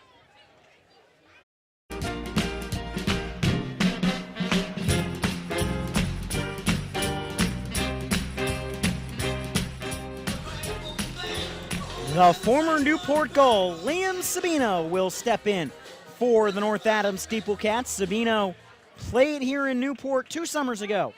After his freshman season at Vanderbilt, He has since transferred, will play his junior season next year at Pittsburgh. Had to take this season off due to NCAA transfer rules, as he will line one into left field, a base hit. Welcome back to Newport, Liam Sabino, as he singles into left, and the SteepleCats have the leadoff man aboard for the third time in 5 innings. Yeah, it looked like may have gotten a little bit jammed on that pitch. We've also seen, a two-seam fastball here from Cameron Ank. He went to Sabino with that pitch and just got enough of the barrel on that baseball, Ryan. Got the barrel on it. Nice job pushing through extension, pushing the chin down. Nice job there by Sabino. He's aboard with no one out. Sabino played for the Duluth Huskies of the Northwoods League last year, where he hit .214 with 3 homers and 19 RBIs. Throw over to first base, not in time to get the returning Sabino, who does have some pretty good speed, as Gully the Gull currently walking right in front of broadcast position. Always great to see Gully.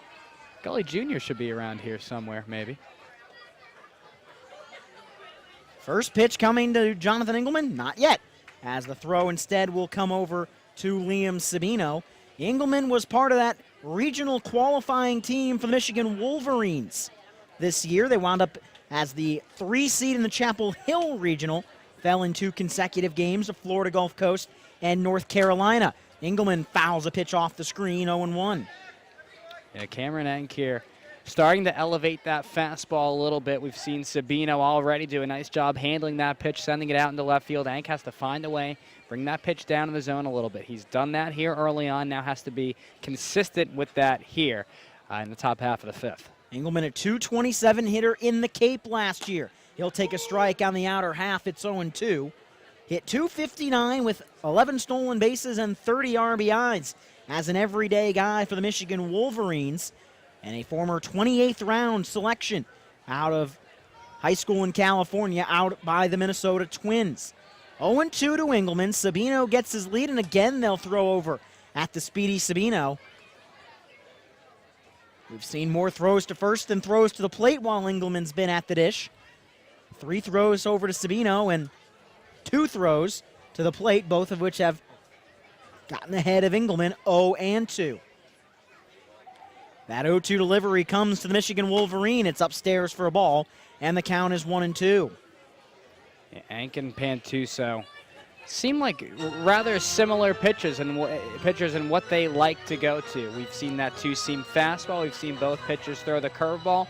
The main difference, though, is the changeup. And we've seen Pantuso throw that pitch more here tonight, especially when he's ahead in the count. 1 ball, 2 strikes to Engelman. The 1-2, swing and a miss, strike 3, as Enk is able to elevate and get a chase from Jonathan Engelman. There's 1 gone here in the 5th inning, as the catcher, Jake Ackerman, will step in for the SteepleCats. Yeah, it was a nice job there by Cameron Ank, and he was really working Engelman in that count a lot at the letters, especially with the fastball. Went to the 2-seamer there, got Engelman, like you mentioned, Ryan, to chase. It's a big strikeout here. Ground ball could get Newport out of the inning. As Jake Ackerman, the former Fresno State Bulldog, will step in, a switch hitter on this roster for the SteepleCats. Only 2 listed switch hitters on the roster, as Enk set from the stretch, and Sabino off of first, and time is called before the fastball was delivered to Ackerman. Of course, the other switch hitter on the roster is the fleet-footed Curtis Gooden, the former UCLA track star and California state champion in the 100 and 200 meter. Foul ball off the bat of Jake Ackerman starts him down 0-1. Ank again elevating that 2-seam fastball here, and this time goes to the outside part of the plate by Ackerman. He was just a little late on that offering, but seems like here in this frame, Ank is really focusing on keeping that pitch at the letters, and of course on a high fastball, that's the pitch that you have to be the shortest to with the barrel of your bat. Siren sound here in Newport as the pitch will get away from Duvall. Should be a wild pitch off the arm of Enk. It clipped the glove of Duvall, but Sabino is ahead to second, and a tying run that could be very, very important given the impending weather is on second base, and a 1-1 count against Jake Ackerman. Really has been a pitcher's duel here, and you can kind of get that feel. Newport currently out hitting North Adams in this ballgame 3-1.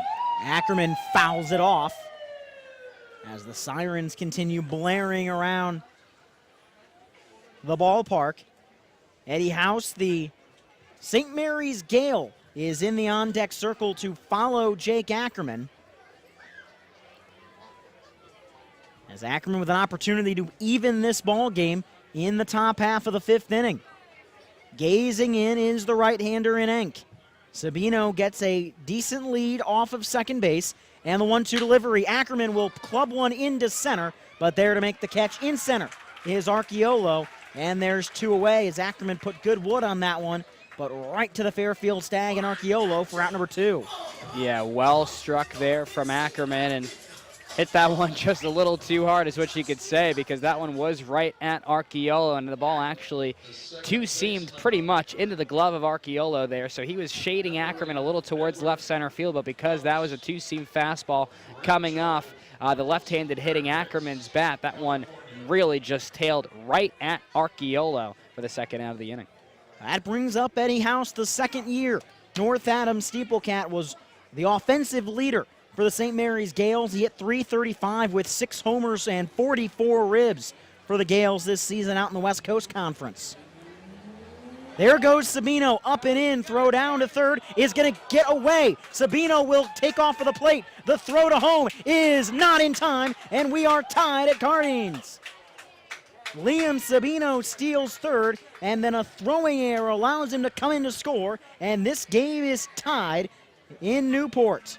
Yeah, Liam Sabino there showing off the speed, and not a bad pitch for Duvall to throw on. It was an elevated fastball inside, so if you think about it, that ball is, elevated in the zone for Duvall to not have to crouch, make the play, and then throw. And that ball also going kind of up that third base line with that two-seam, so not a bad throw, just thought that Green couldn't handle it. House will bounce one deep in the hole at short. Long throw, but a strong throw from Steele as he's able to put out Eddie House. But the former Newport Gull ties the ball game as Liam Sabino singles, takes second on a wild pitch, steals third, and scores on an error. We go to the bottom of the 5th inning here in Newport with your score. It's the North Adams SteepleCats 2 and the Newport Gulls 2. You're watching the NECBL on the NECBL Broadcast Network. We'll come back for the bottom of the 5th right after this.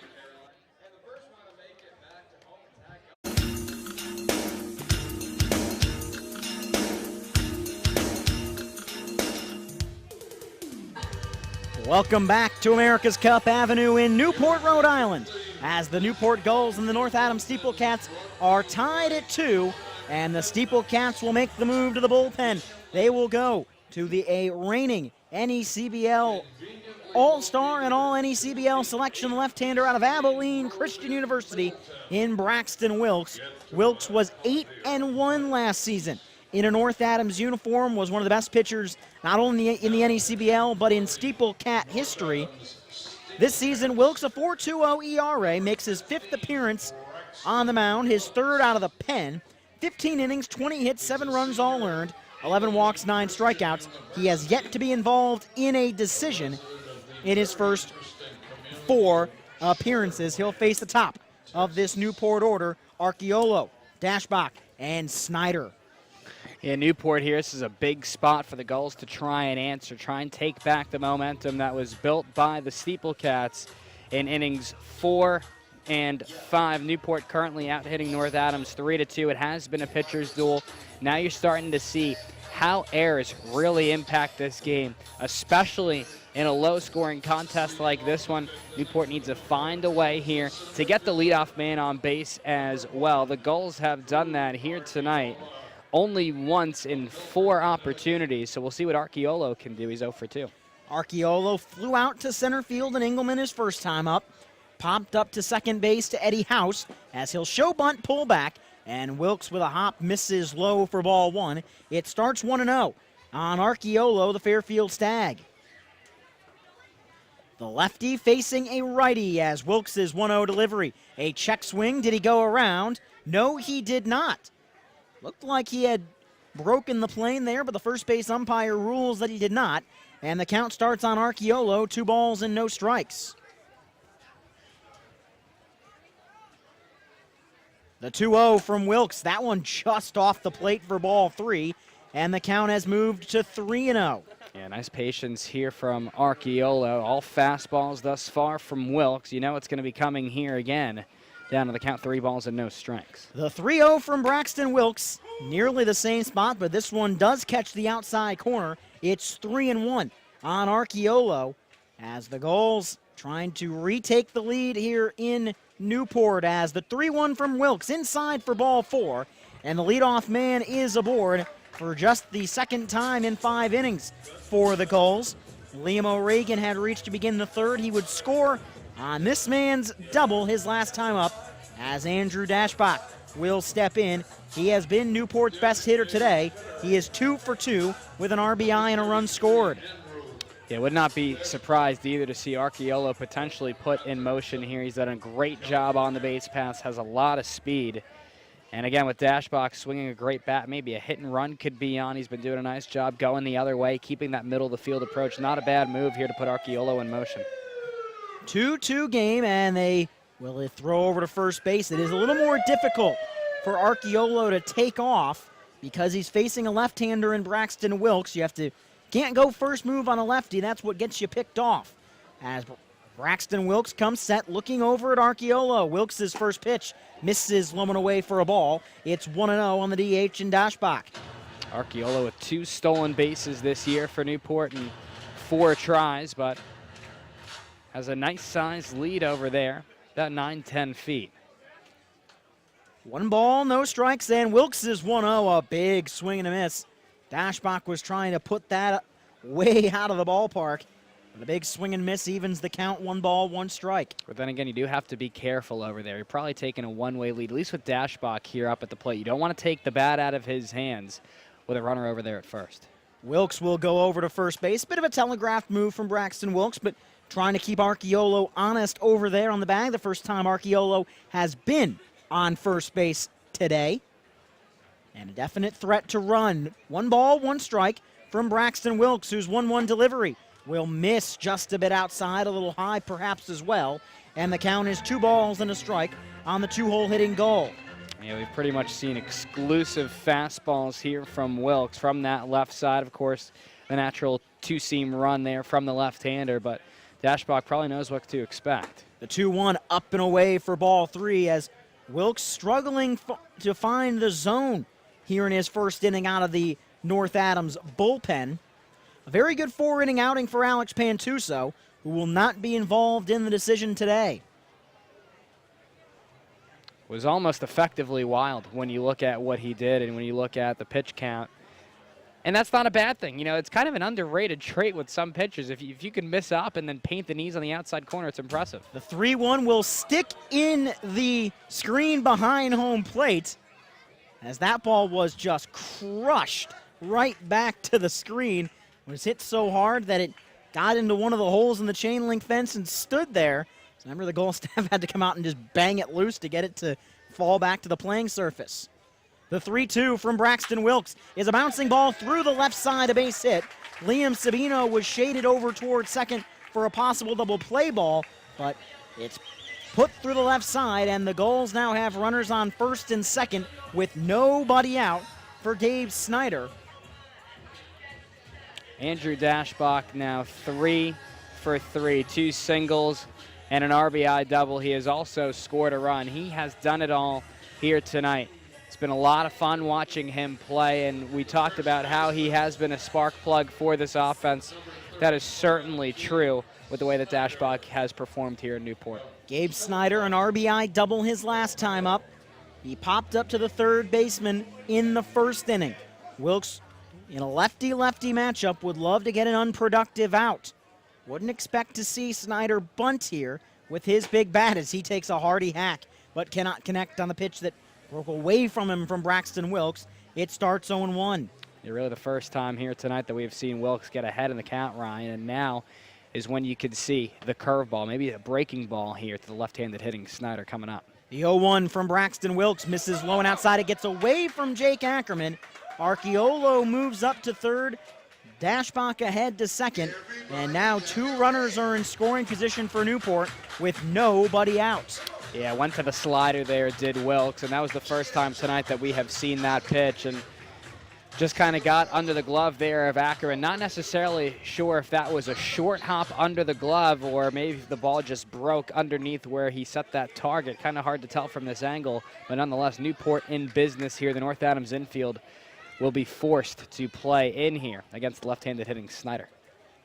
So the SteepleCat infield is in. They would at least look the runner at third, Archiolo, back as the pitch low and outside. A thought about swing from Snyder, but wisely holds up, and the count moves to 2-1 on the left-handed hitting first baseman.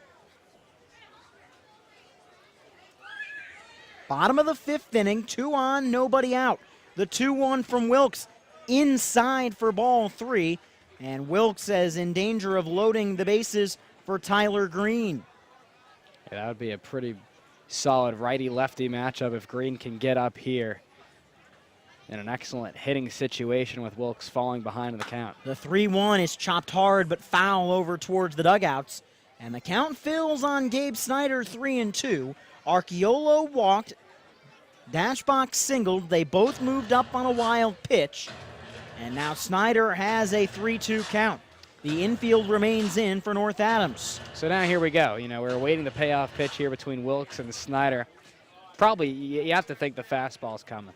The 3-2 off speed is sent foul down the third base side as the rain, for the most part right now, is staying to the north of Newport. So we'll hope that Mother Nature continues to cooperate. Yeah, first time tonight we've seen Wilkes put that slider in the strike zone. Now 3-2 again. Do you go back to it? Do you have enough confidence to do that? He goes with the fastball and bounces it in the dirt. It gets away from Ackerman, but a late decision from Archiolo will keep the run off the board. Snyder reaches on a walk. The bases are loaded with nobody out, but a late decision from Drew Archiolo, at least for the time being, cost Newport a run. Oh, a huge spot here for Tyler Green, and there Wilkes, instead of going to that slider, which he was able to throw for a strike that Snyder fouled off. First of all, it's an excellent at-bat from Snyder. Now Green comes up here in a very, very good situation. You've got Wilkes consistently falling behind in the count. You have an idea that a fastball is going to be coming probably early on in this count. I don't think Wilkes wants to fall behind Green. I think if Green's going to beat him, Wilkes wants it to be with the bat. Now we'll see what he decides to go with here, but the majority of the pitches that you're seeing from the lefty have been fastballs. Probably going to be working Tyler Green away if I'm looking here in Green's perspective. I'm looking for a fastball in the outer half of the plate, try and drive something to right field or right center field. SteepleCats will play the corners in. They'll play the middle infield back. They would take 2 outs to give up the run. Pitch from Wilkes misses outside to Green. 1-0. Green has yet to put a ball in play today. He's 0 for 2 with 2 strikeouts. No ball, 1 ball, no strike from Braxton Wilkes. His 1-0 delivery to the cleanup. Foul back to the screen, and we're even 1-1 on Green. And there you see two-seam fastballs there on the outer third of the plate. That's where probably Green is looking. Now the count level's at 1-1, a pitch that Green just missed. That was an elevated two-seam fastball. Just a little late on that offer. Tyler Green came into the day second on the ball club with 11 runs batted in. Dashbach with an RBI today who has 13. Pitch from Wilkes, low and inside for a ball. Went off speed and has the count 2-1. First changeup we have seen here tonight from Wilkes, and Green doing a nice job laying off that pitch. Started at the knees, but just broke below and off the inside edge. 2 balls, 1 strike from Wilkes. Bases loaded, nobody out. The 2-1 misses just outside. Wilkes tried to paint the corner, didn't get the call, and it's 3-1. And now you may have to see Wilkes just trying to get something over. Can't just throw the get-me-over fastball to Green. He is too much of a capable hitter to just give something up. The 3-1 from Braxton Wilkes is a high pop fly into shallow left. It'll, in fact, stay in the infield. Sabino finds it and makes the catch. And a big out number 1 sets down Tyler Green as Green was trying to elevate that one to drive in the run, but got too far underneath it, sent it up into the air. 1 gone for J.J. Blade. That's exactly what happened. And most evidently, he chased a pitch out of the zone. That was a high fastball, slightly above the letters of green, and it's an enticing pitch to hit, especially when you know the situation, you know you want to drive something to the outfield. Not a bad idea to do that on an elevated pitch, but Green just under that offering from Wilkes, and there's one out. 2 gone, 2 over 2 on the day is J.J. Blade, as an outside pitch from Braxton Wilkes forces Jake Ackerman to chase it into the right-hand batter's box. It'll start 1 ball and no strikes on the right fielder. 1-0, lefty to lefty. Double play ball is what Wilkes would love here with the bases loaded and 1 out. He gets a swing and a miss as Blade chases what would have been ball 2 on an elevated fastball. Instead, it's 1-1. Each batter this inning, Wilkes has started with the fastball. So now you're starting to see tendencies on the mound, what Wilkes likes to go to early in the count. The 1-1 pitch, another pop fly. This one into foul ground on the right side. Is there enough room? No. As that ball will get up and out of play. 1 ball, 2 strikes moves the count on J.J. Blade. And what a great start it was to this inning for Newport. A walk by Archiolo, a single from Dashbach, his 3rd hit of the night. Snyder works a great walk as well to load the bases. Newport needs to find a way to put it together offensively here. Situational hitting, Blade just needs to put the ball in play. He's got a lot of speed from that right side. Make North Adams field the ball first, make a good feed at second, and a good throw to first. 3 things perfectly need to happen to throw out Blade. The 1-2 pitch, low and outside, but Ackerman able to make the play as he skidded towards that right-hand batter's box and was able to pull it in to keep the run off the board. The count remains 2-2. 2 balls, 2 strikes, 1 out.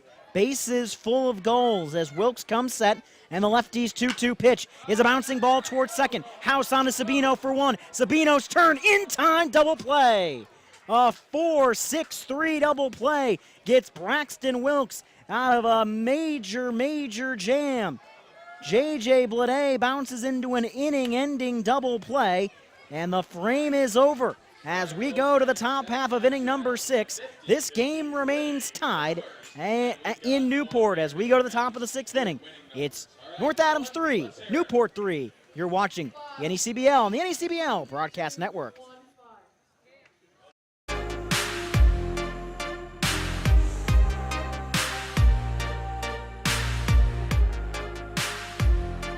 We've played 5 in Newport, and we are tied at 2, as after 5 innings, neither starter will be involved in the decision tonight, as a move to the bullpen has been made by the Newport Gulls. They'll go with an Oklahoma State Cowboy in Jonathan Heasley. You'll see what Jonathan Heasley can do here tonight. A very good fastball there from the right-hander. Heasley thus far for the Newport Gulls, a 4.50 ERA.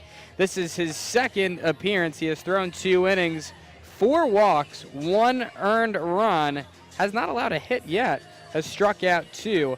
So, of course, opponents do not have a batting average yet against the right-hander. Big spot here for Heasley to come into the ball game, Ryan. He'll face 2, 3, and 4. In the order for the North Adams SteepleCats, Galino, Gillette, and Paulson. So the big question for Heasley is going to be his control. He's walked 4 guys in a couple of innings. Is he able to use what is a lively pitch to get out these hitters, or will walks be his downfall? He'll face the leading hitter in this North Adams lineup in Michael Galino. Yeah, big spot here for Heasley. The big thing you have to keep your mind, on right now is, can Heasley throw strikes? And he certainly has overpowering pitches. He's got excellent stuff on the mound. Can he be consistent around the strike zone and make North Adams bats beat him? We'll find out here shortly. Michael Galino leads things off from the right side. The Pace University product will step in against the right-hander in Heasley. As a big, long windup in the first pitch, low and outside for a ball. It starts 1-0 to Galino, who is a .357 hitter coming into the night. Big windup again, and Heasley's 1-0. Low for ball 2, and Galino is ahead 2-0. How about the year for Oklahoma State this season? 28-25 overall, 8-13 in the Big 12. They earned the last seed in the Big 12 tournament. Swing and a miss from Galino. Nice fastball up and in. Gets a chase from Heasley. And the Cowboys would eventually win the Big 12 tournament. They earned the number 3 seed at the Fayetteville Regional in the NCAA tournament. As the next pitch, another big fastball from Heasley. Gets a swing and a miss from Galino, and the count is even on the left fielder, 2-2. That 28 wins in Stillwater gets people fired unless you go to Oklahoma City and win the whole damn thing. Swing and a miss for strike 3 on Michael Galino. He's been struck out for the 3rd consecutive time tonight. Heasley starts with a strikeout as he'll now face the only man with an extra base hit today for the North Adams SteepleCats in Joe Gillette. Heasley this year at Oklahoma State, 2-4, made 20 appearances, made 5 starts, 36.2 innings pitched, a 3.68 ERA. He was excellent for the Cowboys this year. 30 strikeouts, 17 walks. He gave up just 15 earned runs and had 3 saves. First pitch to Joe Gillette at the knees for a strike. 0-1 to the third baseman from North Adams. In just his second at-bat with the SteepleCats, Gillette took the first pitch he saw and doubled. Come in to score the first Cat run as the pitch misses outside to Gillette. Out of Menlo College is Joe Gillette. After 2 seasons with the Oregon State Beavers, played often as a freshman, not as much as a sophomore. Big swing and a miss puts Gillette in a hole, 1-2. Heasley also tied for the team lead in saves, and he had the 3rd most appearances this year for Oklahoma State, also threw the 5th most innings on the team. The 1-2 delivery. Gillette swings and misses, and a great off-speed pitch from Heasley gets a miss from Gillette. And thus far, Heasley has been very, very good, punching out 2 SteepleCats in a row to bring up Dylan Paulson. Well, Ryan, he's been around the plate, and most importantly, he's getting ahead. You know, he's putting himself in good counts to be able to throw that slider, to be able to throw that fastball. He's been doing a great job here thus far. The USC Trojan Paulson will line one into center field. That'll drop in for a base hit as Dylan Paulson is on base for the first time tonight. A single into center will bring up Ryan Schultz. Yeah, and this North Adams offense finding now ways to really get going here throughout this 4th, 5th, and now the 6th inning. Putting runners on base, getting hits, being effective with that offense. That's what the SteepleCats need to do here against Heasley. First pitch, big swing and a miss as the fastball has been effective from Heasley thus far. As Schultz cannot connect on the first delivery to him, it'll start 0-1. No balls and a strike from Heasley. Runner on first, and the 0-1 inside for a ball to Ryan Schultz. And the count is even, 1 ball and 1 strike to the 5-hole DH from Pacific. And, of course, it is a very heavy fastball there from Heasley. He can work both sides of the plate with that pitch. Goes outside, now comes back in against Schultz. Schultz will bounce one towards second. The ball will bounce up into the stomach of Durr. He'll flip it onto Steele for a 4-6 fielder's choice. That brings the inning to its conclusion. A 2-out single from Dylan Paulson does no damage for North Adams. As we go to the bottom of the 6th inning from Newport, it's the Newport Gulls 2 and the North Adams SteepleCats 2. We're back for the bottom of the 6th inning. Right after this, you're watching the NECBL on the NECBL Broadcast Network.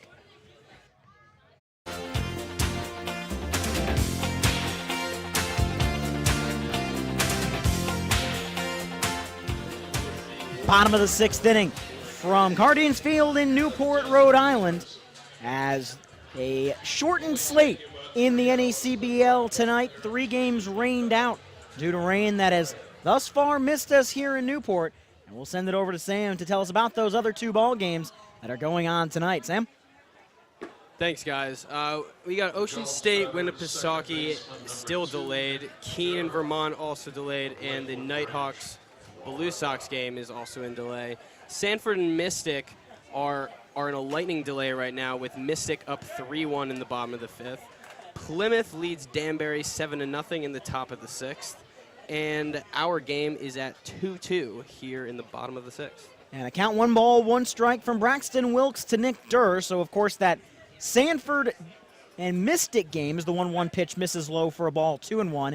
If it's 3-1 in the bottom of the 5th, that should mean that it is very close to a completion as the count 2-1 on Nick Durr. And that 2-1 delivery is shot foul down the right side. And in fact, if it is in a lightning delay with Mystic leading in the bottom of the 5th inning, then should that lightning delay force the game to be completed, Mystic would beat the Sanford Mainers 3-1. The 2-2 pitch from Braxton Wilkes off speed, check swing, got him, strike 3. Nick Durr checked his swing, but they'll rule that it's in the zone anyway, and Braxton Wilkes able to punch out the second baseman, his first strikeout of the evening, and there's one away for the catcher in Ty Duvall. Yeah, one of the things here tonight, Ryan, with this Newport offense, they have struggled to put the leadoff man on base, and here tonight the Gulls have only done that twice, so something to kind of keep your attention on as this game progresses. Bouncing ball foul, starts 0-1. Both of these teams will continue cross-divisional play tomorrow. The SteepleCats will welcome the Plymouth Pilgrims for their first and only trip to Joe Wolf Field, while the Newport Gulls will battle the Muskrats of Winnipesaukee. As Braxton Wilkes comes set, that will be their one and only trip to Robbie Mills, as a ball will fall into right center field for a base hit.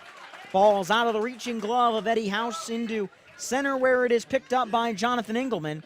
Ty Duvall is aboard for the second time today.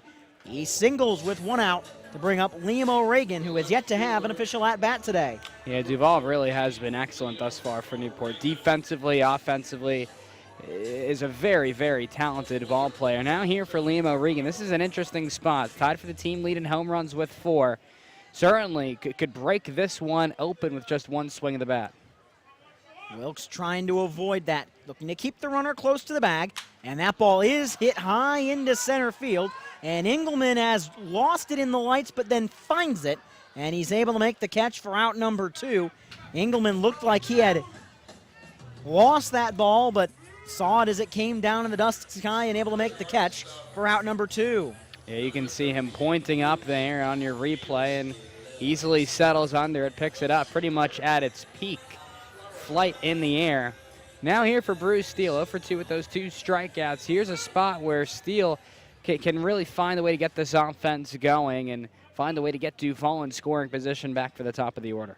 Braxton Wilkes trying for his second straight scoreless inning, and he'll get another fly ball. This one into shallow left center field. Liam Sabino will again give way to Jonathan Engelman.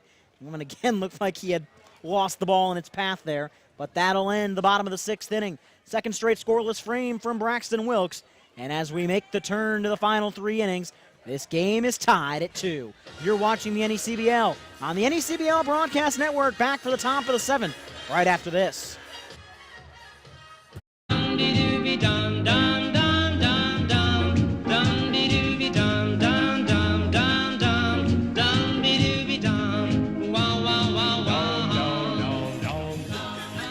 We turn for home at Guardians Field in Newport, Rhode Island. It's North Adams 2, and it is Newport 2, destined for an excellent finish tonight. As for the final 3 innings of play-by-play tonight, we'll send it back to Darren. Thank you so much, Ryan. We'll see what North Adams can do here with hitters 6, 7, and 8. J.J. Shimko, Liam Sabino, Jonathan Engelman, all going to try and go to work here against Newport reliever Jonathan Heasley, who enters his second frame of work here tonight, 2-2. The score, like you mentioned, here on Eckerd College reunion night. 250 free Newport Gulls t-shirts were given out before the game, courtesy of Brick Alley Pub. The Gulls will be on the road tomorrow to take on the Winnipesaukee Muskrats at 6:05 p.m. as Heasley winds and fires the first pitch to Shimko. It's a fastball that catches the outside corner for strike 1. It is 0-1 on Shimko, who is 0 for 2 with a flyout and a groundout. Heasley winds and deals. This one absolutely drilled. Deep right center field. Going back on it to his left is Archiolo. It's off the top of the fence. Around first, taking a wide turn, and now retreating back to the bag is Shimko. He is aboard with a leadoff long single in the top half of the 7th. Oh, poor J.J. Shimko. That ball's a home run at probably any other ballpark in the NECBL. That ball was absolutely crushed out to right center field. Crushed too hard. As it hits off the fence, it comes down, and even Shimko, who's got great speed, has to stay at first base. It's about the longest single you're going to see all season long. So here is Liam Sabino. He is 1 for 2 with a single and a run scored. The shortstop out of University of Pittsburgh foul tips this one into the mitt of Duvall. It is 0-1. 2-2 your score. Top half of the 7th. A runner on first in Shimko, who singled. has about a 10-foot lead over there. He's held on by Snyder. The 0-1 from Heasley. Curveball in the dirt. Excellent block there from Duval. 1-1. And Shimko absolutely is a threat to steal. He's stolen 8 bases this season for the SteepleCats, which is tied for 4th in the NECBL. 1-1 from Heasley, misses low and inside. Nice stop there by Duval. 2 balls and 1 strike. Has a decent-sized lead over there. We'll see if he does decide to go. Here tonight, Sabino struck out to end the second. He singled and scored there in the 5th. That tied the ball game at 2. Heasley tucks the tan glove hip high as he gets the sign from Duval. And the 2-1 pitch misses up and in towards the hands of Sabino. 3-1. And Sabino scored that run all by himself. He singled, went on second to a wild pitch, took third on a steal, and then on that steal, the ball got away from the third baseman and allowed the former goal to score the game-tying run. Has the black ankle guard on the front side arm. He will sky this one foul right side and out of play as the count will push full on Sabino. Liam Sabino, a Pitt Panther, was the #1 player in the state of Pennsylvania coming out of high school in East Stroudsburg, Pennsylvania. Why he was originally committed to Vanderbilt, an excellent player at the prep level, and did some damage for Vandy as well. Payoff pitch. This one plunks Sabino there around the head region as he will fall to the ground. And as you may be able to see on the screen, you saw Sabino put his hands up just saying, I'm all right, I just need a couple seconds here, as that was a fastball that came up and hit Sabino in the head. As you can see that thing on your screen if you're watching on the NECBL Broadcast Network, that came way up and in and domed up Sabino. As nothing intentional, obviously, in this portion of the game by Heasley. That ball just got away from him up and in. And Sabino pointing to the training staff here in Newport, maybe where that ball clipped him in the back of his helmet. He turned away from it. It hit him in the back of the helmet. Why you wear a helmet? Certainly is why you wear a helmet. And nonetheless, runners are going to be on first and second here for the center fielder, Jonathan Engelman, out of Michigan. As Sabino continues to be looked at, the SteepleCats have some options on the bench.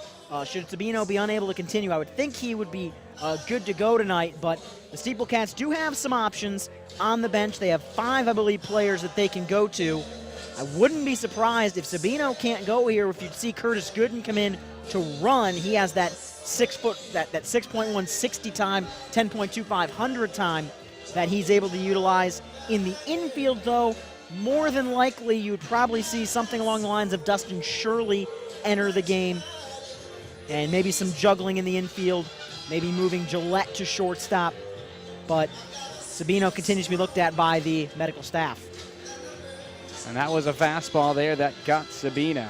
North Adams certainly threatening here in the frame as J.J. Shimko led off with a single off the top of the right center field fence, and then Sabino was hit by the pitch.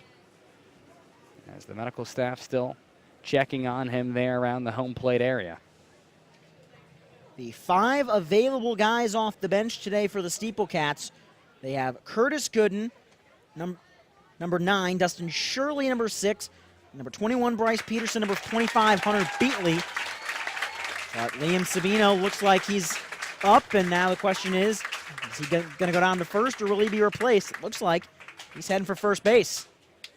That's what it looks like, absolutely. So Sabino will jog down there to first base. Heasley here, joined on the mound by the rest of his infield, the third baseman Tyler Green, the shortstop Bruce Steele, the second baseman Nick Durr, the first baseman Gabe Snyder, and the catcher Ty Duval. And Sabino there does look like he will remain in the ballgame. A huge spot here for Jonathan Engelman, the center fielder from Michigan. He is 0 for 2 with a ground out and a strikeout. We'll see how the SteepleCats want to play this offensively. From what it looks like, Tyler Green, Newport's third baseman, will play on the infield grass, potentially expecting a bunt here. SteepleCats only have 1 sacrifice bunt on the season, but there goes Engelman. Squares the bunt, gets it down first base side, picked up there by Heasley. He will throw to first to retire Engelman.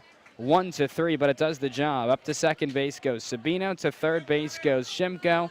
This is a huge spot for North Adams as Jake Ackerman will step up to the plate. The catcher from Mission College, 0 for 1 with a flyout and a walk here tonight. A big righty-lefty matchup, Ryan. So now the question becomes, what do you do with Ackerman? You've got great speed on the base paths with Shimko and Sabino. Do you take your chances with some kind of squeeze play or suicide squeeze play? The Newport infield will play in. Heasley sets the tan glove letter high. First pitch, curveball, called strike on the outside corner, 0-1. Heasley would love a strikeout right here. See, I would go suicide squeeze here, but I don't have any stakes to do that. We'll see what they decide to go with. Ackerman stands from the left side, 0-1. Curveball just misses wide. 1 ball and a strike. Just broke low and away against Ackerman. It evens it up on the Mission College catcher, who was on base in the third inning, I should say, on a walk before flying out. Stands tall from the left side, no batting gloves, all tan bat. Another breaking ball there, misses low from Heasley. 2 balls and 1 strike. Off of second is Sabino. He was hit by a pitch, and off of third is Shimko. He singled to lead off the frame. Out of the stretch is Heasley, the 2-1. Fastball fouled straight back, 2-2. We are awaiting a huge pitch here between Heasley and Ackerman, the number 9 hitter for North Adams. Big swing by Ackerman, just fouled that right back to the screen. Was on top of that pitch from the lively Heasley. Now a big 2-2 pitch coming as the Cats try to take the lead. The 2-2. Curveball just misses outside the zone, 3-2. The count pushes full. Don't think there's much to complain about on that one because it's pretty much the same spot that first ball of the inning was delivered to Jake Ackerman. That was called a ball, so was this. Heasley out of the stretch. The leg kick, the payoff pitch. Curveball misses in the dirt. Excellent block by Duvall. It's a 1-out walk to Jake Ackerman. It loads the bases to bring back up the top of the order in Eddie House, the second baseman out of St. Mary's College. He is 0 for 3 here tonight. Newport pitching coach Kevin Winterroad will talk on the mound with Heasley. And looked like a few words there from the pitching coach to the home plate umpire. And now some words from another Newport Gull to the umpire. And you argue balls and strikes, that probably gets you thrown out of the ball game. Manager Al Leyva talking here with home plate umpire Vincent Krejci. And we'll see how this conversation will play out. The bases are loaded here of SteepleCats. Big spot here for North Adams. We are all tied up at 2. There is 1 out in the frame, and the bases are loaded here in the top half of the 7th inning. Newport had the bases loaded and nobody out in the 5th inning. A pop-up and a double play ball got North Adams out of it. Now the question is, can Newport get a similar escape to keep this game tied at 2? If you're Eddie House, are you looking to lay down a bunt here perhaps and get the run in, especially with now the infield no longer playing in, especially up the middle. If you can get a push bunt towards second, it may do the job. We'll see what happens here. Heasley out of the stretch. First pitch to House. Curveball. Strike 1 called inside corner. Great pitch from Jonathan Heasley. And a Bronx cheer from the faithful in Newport, believing that that one was no less a strike than the 2 previous to it. As House has been one of the better hitters in the lineup as of late, with a chance to get a big hit for North Adams in the top of the 7th. House chokes up on that bat. The black barrel, the tan handle, misses up and in. Gets away from Duvall. Trying to score is Shimko. He will. Ahead of the throw from Duvall. It's now 3-2. North Adams there on the wild pitch. Yeah, that one just got up and away again from Heasley, similar to the one that hit Sabino. Great effort from Duvall to try to glove it, but just was not able to get the full mid on it. Everyone up 90 feet, including the most important one, J.J. Shimko, scores from third, and the SteepleCats have taken their first lead of the ball game. Ackerman goes to second. Sabino now on third. Newport's infield will play in the 1-1. Fastball, sharp ground ball, gets by Durr in the right field. Sabino will score. They're going to wave home Ackerman. Here comes Blade's throw to the plate. That is cut off. 2 more runs come in to score there on a sharp ground ball hit by Eddie House. It is now 5-2 North Adams as the rain begins to fall. As the SteepleCats have taken a 5-2 advantage. That was just a really tough play from Durr. He was already playing in and just was not able to field that ball cleanly, as that is ruled a 2-run single for Eddie House. It's 5-2 Cats. Well struck baseball there from House, and here comes the rain as Michael Galino, the left fielder out of Pace University, steps in. He's 0 for 3 with 3 strikeouts. Sees a pitch off the plate for ball 1. It is 1-0. Off of first is House. He's held on by Snyder. 1-0 pitch, line drive, base hit, left field. It'll roll all the way to the fence. Around second, heading for third is House. They will hold him there and into second base with a 1-out double as Michael Galino puts runners on second and third. And the Cats finally with the bats awakening. You and I talked about it during the pregame show that the bats just had kind of gone silent a little bit for North Adams. And all of a sudden, the North Adams SteepleCats hit Heasley here in the 7th, and they have taken a 5-2 lead, have 2 on in scoring position with only 1 out. So we'll see how much longer Heasley has left, and that is going to be it. The night is over for Jonathan Heasley there on the mound. New pitcher coming into the ball game for the Newport Gulls. We will get you his name and information when we come back. Currently, North Adams with a 5-2 lead, 1 out, runners on second and third for the SteepleCats, facing a new pitcher for the Newport Gulls. Don't go anywhere. This is the NECBL Broadcast Network.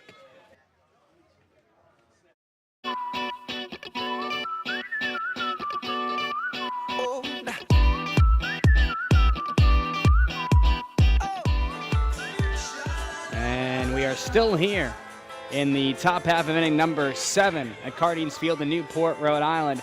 With the voice of the North Adams SteepleCats and Ryan Murphy, I am Darren Zaslow, new pitcher on the mound for the Newport Gulls, making his Newport debut here tonight. They're going to go to the right-hander Shane Smitty out of Louisville. For Louisville this year, Smitty with a 3.48 ERA. He went 1-0, made 15 appearances. He started 2 games through 20.2 innings. Gave up 17 hits, 8 earned runs, 16 walks, had 21 strikeouts. Opponents hit 227 against him. So when you look at this situation here, Ryan, well, Smitty entering here in a big spot.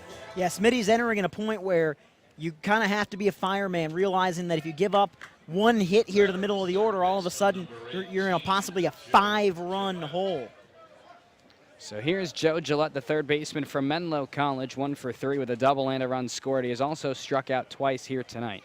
Smitty deals the first pitch out of the stretch, a curveball that misses low. It is 1-0. That is a big, looping, breaking curveball from Smitty. Missed low and away that time to a very good bat in the 3-hole in Joe Gillette. The Newport infield plays in the 1-0 from Smitty. Fastball taken downstairs, 2 balls and no strikes. Smitty played for an excellent Louisville team this year, 53-12 overall. The Cardinals went 23-6 in conference play there in the ACC. An excellent year for Louisville. 2-0 pitch from Smitty. Curveball check swing by Gillette. He went around. It is 2-1. Louisville went all the way to the College World Series. They fell to TCU after defeating Texas A&M, then falling to the eventual NCAA champion Florida State. The Florida Gators, pardon me. Florida State also in the College World Series, as that offering misses low to Gillette. Now 3 balls and 1 strike. And it always helps when you have the Golden Spikes Award winner on your team in the 2-way star, Brendan McKay. Drafted number 4 overall by a team we've mentioned a couple times tonight, Tampa Bay Rays. Smitty works out of the stretch, sets at the belt, 3-1. Foul tip there off the mask of Duval, 3-2. Now on Joe Gillette. We are in the top half of the 7th, 1 out, runners on second and third, 5-2. Newport trails the North Adams SteepleCats, and there you can see on your screen in front of you that radar. And well, the rain has begun to fall here at Cardines Field. And it's worth pointing out, and correct me if I have this rule wrong, if the game were to have to be suspended before the end of the 7th, it would be suspended. We would likely have to pick it up when the Gulls come to North Adams at the end of July. Very true. As Gillette works a 1-out walk here, he is aboard at first base. The bases are now loaded for Dylan Paulson, the first baseman from Southern California. There you can see with the orange arrow, that is where Newport is on the radar, and we're pretty much just on the edge of this large cluster of precipitation entering the area. But just rain for now, you can play through. If it starts getting any heavier, that's when it becomes an issue. Paulson is 1 for 3, checks a swing there on an outside fastball that catches the outside black. It is 0-1 on Paulson. He singled, has flown out, and grounded out. As far as the SteepleCats are concerned, you really don't care one way or another. You have the lead. A 1 fastball taken up and away. 1 ball and 1 strike. Back pick to third there to try and get House napping, and it's over Green's head into left field. House will score. To second base goes Gillette. To third base goes Galino. The score is now 6-2 in favor of North Adams off the throwing error from Ty Duvall. And that was just a case of Ty Duvall trying to do too much. Give up 3 runs in the inning. You're now in a hole for the first time today. You're trying to make a big play that would spark these Newport Gulls, and you just airmail the throw. I'm sure the rain didn't help on the throw, and the SteepleCats now are 1 hit away from really putting this game fully in their control. Newport's infield will play in again. Next pitch. Fastball, strike 2 called, and he's inside corner. Now 1-2 on the first baseman from Southern California in Dylan Paulson. What I meant when I said the SteepleCats really don't care about the suspension. You either get through the 7th, and if they hold the lead, get a win, or you've got a lead for a suspended game. 1-2, big swing and a miss. Down on strikes goes Paulson. First strikeout of the contest for Smitty. 2 away. And the 9th hitter of the inning is Ryan Schultz. He's 0 for 3 today with an RBI. He drove in Joe Gillette back in the 4th inning. Also a pop out and a fielder's choice. In a game the SteepleCats now have a 4-run lead in. So here is the designated hitter out of the University of the Pacific in Ryan Schultz. He's 0 for 3, a pop out, a ground out. He also reached on a fielder's choice. First pitch fouled off straight back. 0-1. We are in the top half of the 7th. 2 away, the bases loaded. 6-2, North Adams leads over the Newport Gulls. Newport yet to record back-to-back victories here tonight, so if the Gulls were to do that, it would have to be in comeback fashion. Smitty sets the black glove belt high. The leg kick, the next pitch. Curveball, strike 2 called inside corner. Great pitch from Smitty. I think the most comfortable person in the ballpark right now is about 10 feet to our left. Gully is just chilling out at the at one of the media tables up here. He's enjoying the view. Here's the 0-2 from Smitty. The pitch on the way. Curveball, swing and a miss. Gets away there from Duvall. He will throw to first in time, and the inning is over. Smitty with 2 strikeouts. It will get Newport out of the frame, but the damage has been done for the North Adams SteepleCats. They push across 4 runs on 3 hits. They leave 3 aboard with 1 Newport error. We will stretch and go to the bottom half of inning number 7 with your score. North Adams 6, Newport 2, right here on the NECBL Broadcast Network.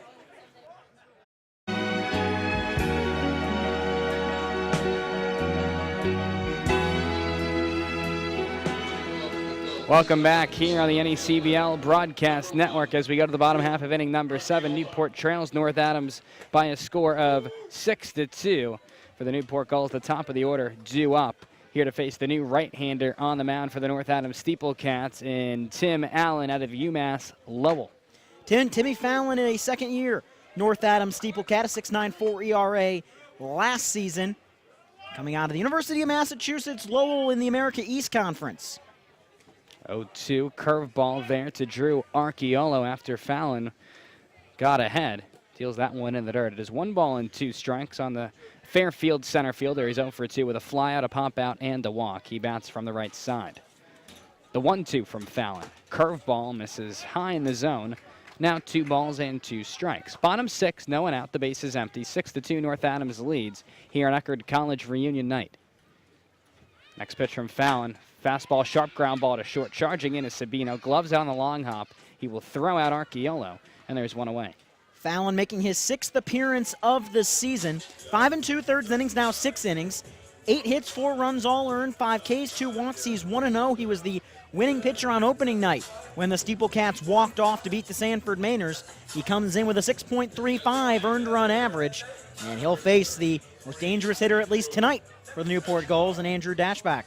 Dashbach will step in. He is 3 for 3. 2 singles, a double, and a run scored. He bats from the right side. Fallon sets and fires. Fastball in there for strike 1.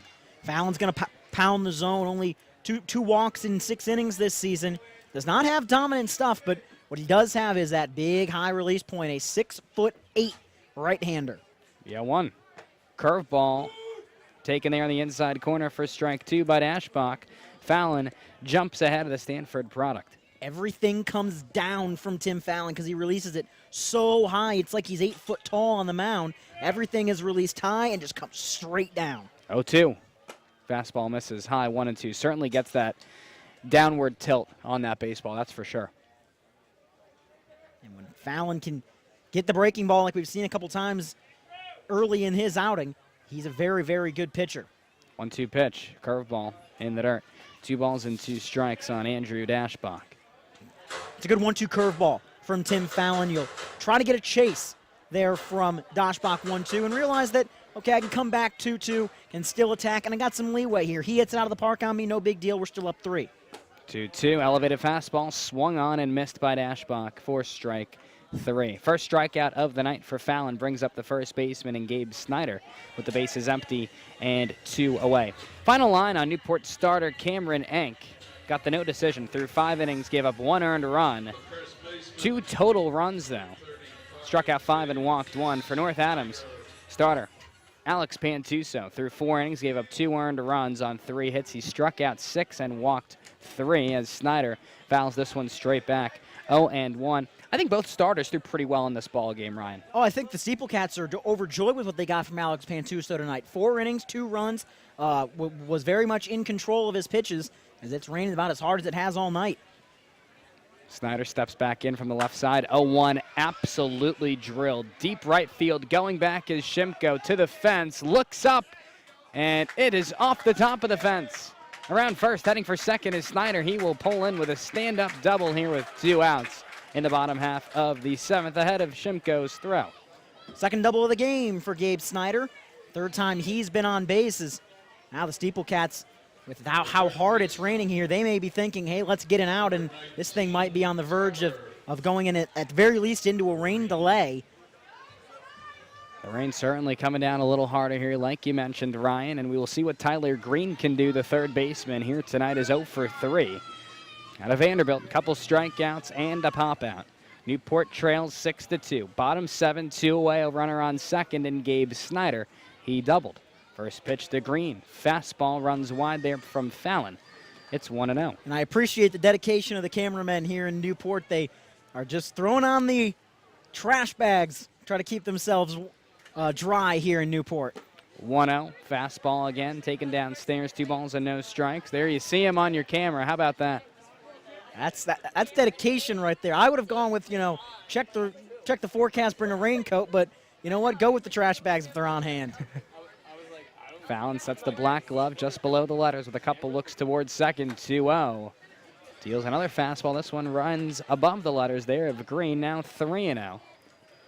It's not easy to hit in the rain, and guess what? It's not easy to pitch in the rain either.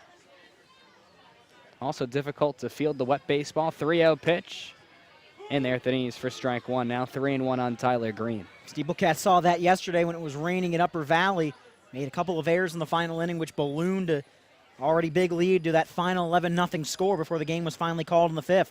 3-1, runs low and away for ball 4. Green works a 2-out walk. It puts runners on first and second for the right fielder, J.J. Blade.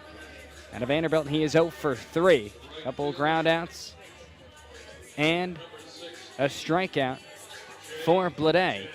Here tonight, it's just not easy playing baseball in the rain, of course. The only sport you really can't play in the rain, obviously the indoor sports excluded, but it becomes very hard when it's raining, especially this hard.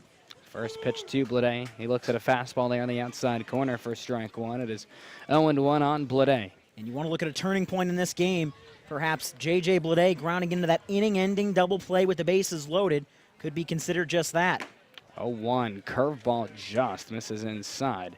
It is 1-1 on Blade. Off of first is Green. He walked. Off of second is Snyder. He doubled. The 1-1 from Fallon. Fouled straight back, 1-2. Fallon ahead here of Blade. You got to think that right now the field here in Newport is holding this rain pretty well. You're not seeing any puddles. You're not seeing a muddy mound. It's raining hard, but right now the field's holding it pretty well. Fallon again works out of the stretch, steals the 1-2, curveball in the dirt. Great block there from Ackerman. Evens the count at 2 balls and 2 strikes. Newport will next be at home here on Monday to host the Mystic Schooners at 6:35 for Christmas in July. Fans will be given free admission to the ballgame if they bring a new toy to the ballpark, courtesy of Newport Gulls baseball. The 2-2 from Fallon. Curveball just misses downstairs as the count pushes full on Blade. 3 balls and 2 strikes. The runners will be off on the pitch. North Adams infield will be forced to throw across the diamond to first on a ground ball. Fallon was frustrated there. He thought he had gotten strike 3. Here we go. Long pause from Fallon. And Snyder was breaking towards third and quickly sprinted back to second base. No one was covering. And that's the only reason that Gabe Snyder isn't out number 3 right now, is because he was able to get back to the bag before anyone got there. Fallon again out of the stretch with a couple looks towards second. The runners go. This one fouled off the mid of Ackerman. He couldn't hang on to the baseball. So Blade stays alive here. Blade trying to reach, which would make Nick Durr the tying run for the Newport Gulls, where one swing of the bat could tie this ball game. Blade digs back in from the left side. He swings the all-black bat. Has the black and white batting glove. Stands with an open stance. The hand's about a fist length away from the back shoulder. Now he calls time and steps out. Working out of the stretch on the mound from the first base side of the rubber is Fallon. Gets the sign from Ackerman and sets. The runners go. The payoff pitch. Swing and a miss. Strike 3. Down on strikes goes J.J. Blade for the second time here tonight. Second strikeout of the night for Fallon. For Newport, they get no runs on 1 hit, leave 2 aboard with no North Adams errors. We are through 7 full innings of play here at the ballpark with your score, North Adams 6, Newport 2. This is the NECBL Broadcast Network.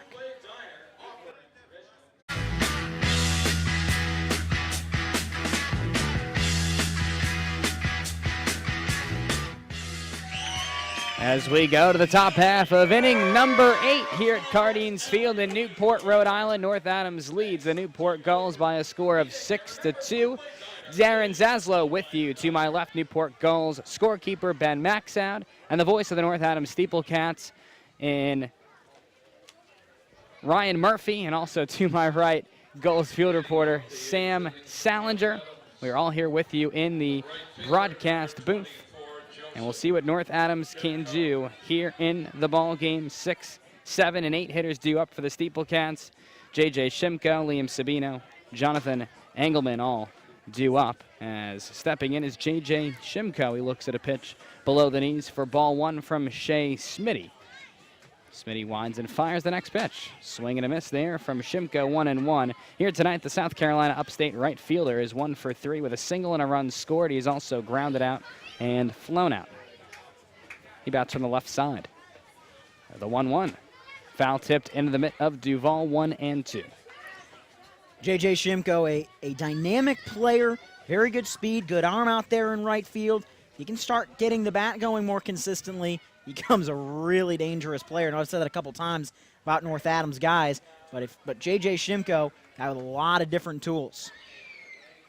1 ball and 2 strikes there, and then that one missed up and away. Now 2-2. The pitch misses low, so the count pushes full to 3 balls and 2 strikes on Shimko here, trying to extend this 4-run North Adams lead. And everybody has retreated to all of the covered seating. All that uncovered seating here in Cardines is empty. Payoff pitch foul tipped in the mitt of Duval for strike 3. Excellent job there from Smitty. That is his 3rd strikeout of the contest and 3rd strikeout in a row. Here's Liam Sabino, the shortstop from Pittsburgh. He is 1 for 2 with a single and 2 runs scored. He was also hit by a pitch in the 7th. North Adams took that 6-2 lead with 4 runs just an inning ago. First pitch from Smitty. Curveball misses low in the zone for ball 1. But this North Adams offense, Ryan, seems to be clicking here. This is a game that Coach Stu Peterson will be very happy with. Guys putting good swings on ball, working good counts too. 1 out.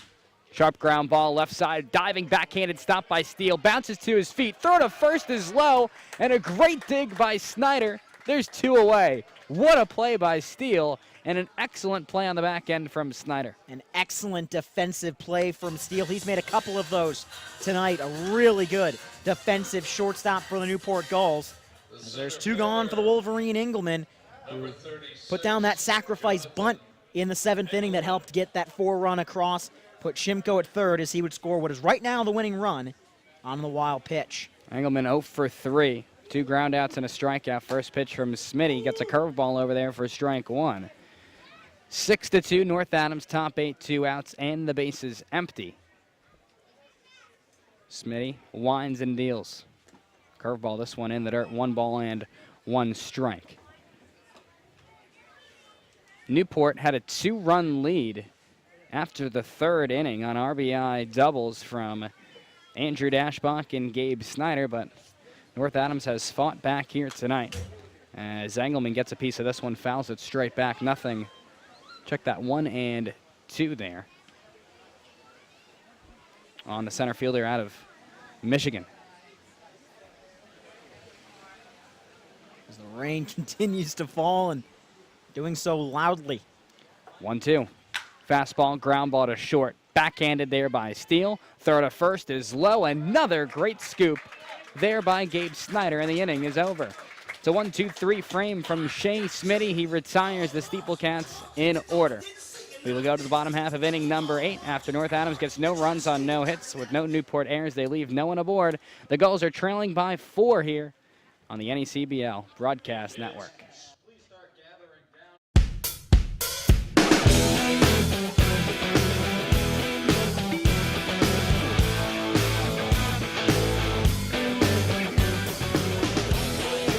And as we go to the bottom half of inning number 8, it is a 6-2 lead for the North Adams SteepleCats over the Newport Gulls.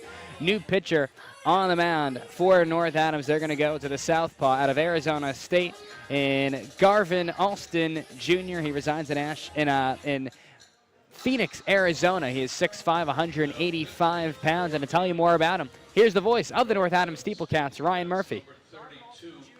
Alston Jr., a Arizona State Sun Devil, making his 8th appearance of the season. He has been on the mound more than any other SteepleCat this year. 9 innings, 6 hits, 7 runs, 4 earned, 10 strikeouts, 7 walks.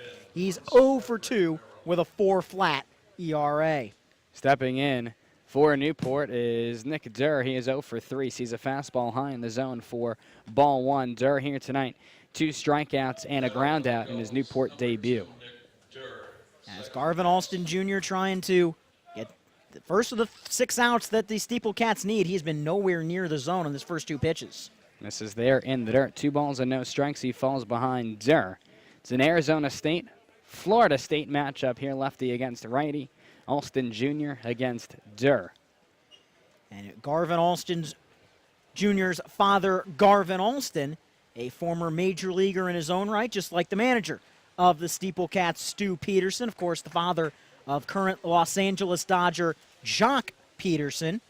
Garvin Alston was actually just named back on Father's Day the bullpen coach of the Oakland A's. Alston Jr. will dangle that left arm as he gets the sign from Ackerman, sets the black glove at the belt. Works out of the stretch, the 2-0. Misses high, 3 balls and no strikes. He falls behind Nick Durr. Of course, Newport managed by second-year manager Al Leyva. The pitching coach is Kevin Winterroad. The assistant coaches are Eric DeGree and Xander Jones. Next pitch there from Alston, misses up and inside for ball 4. So Garvin Alston Jr. walks Nick Durr on 4 pitches. Leadoff man is aboard for the catcher, Ty Duvall out of Vanderbilt.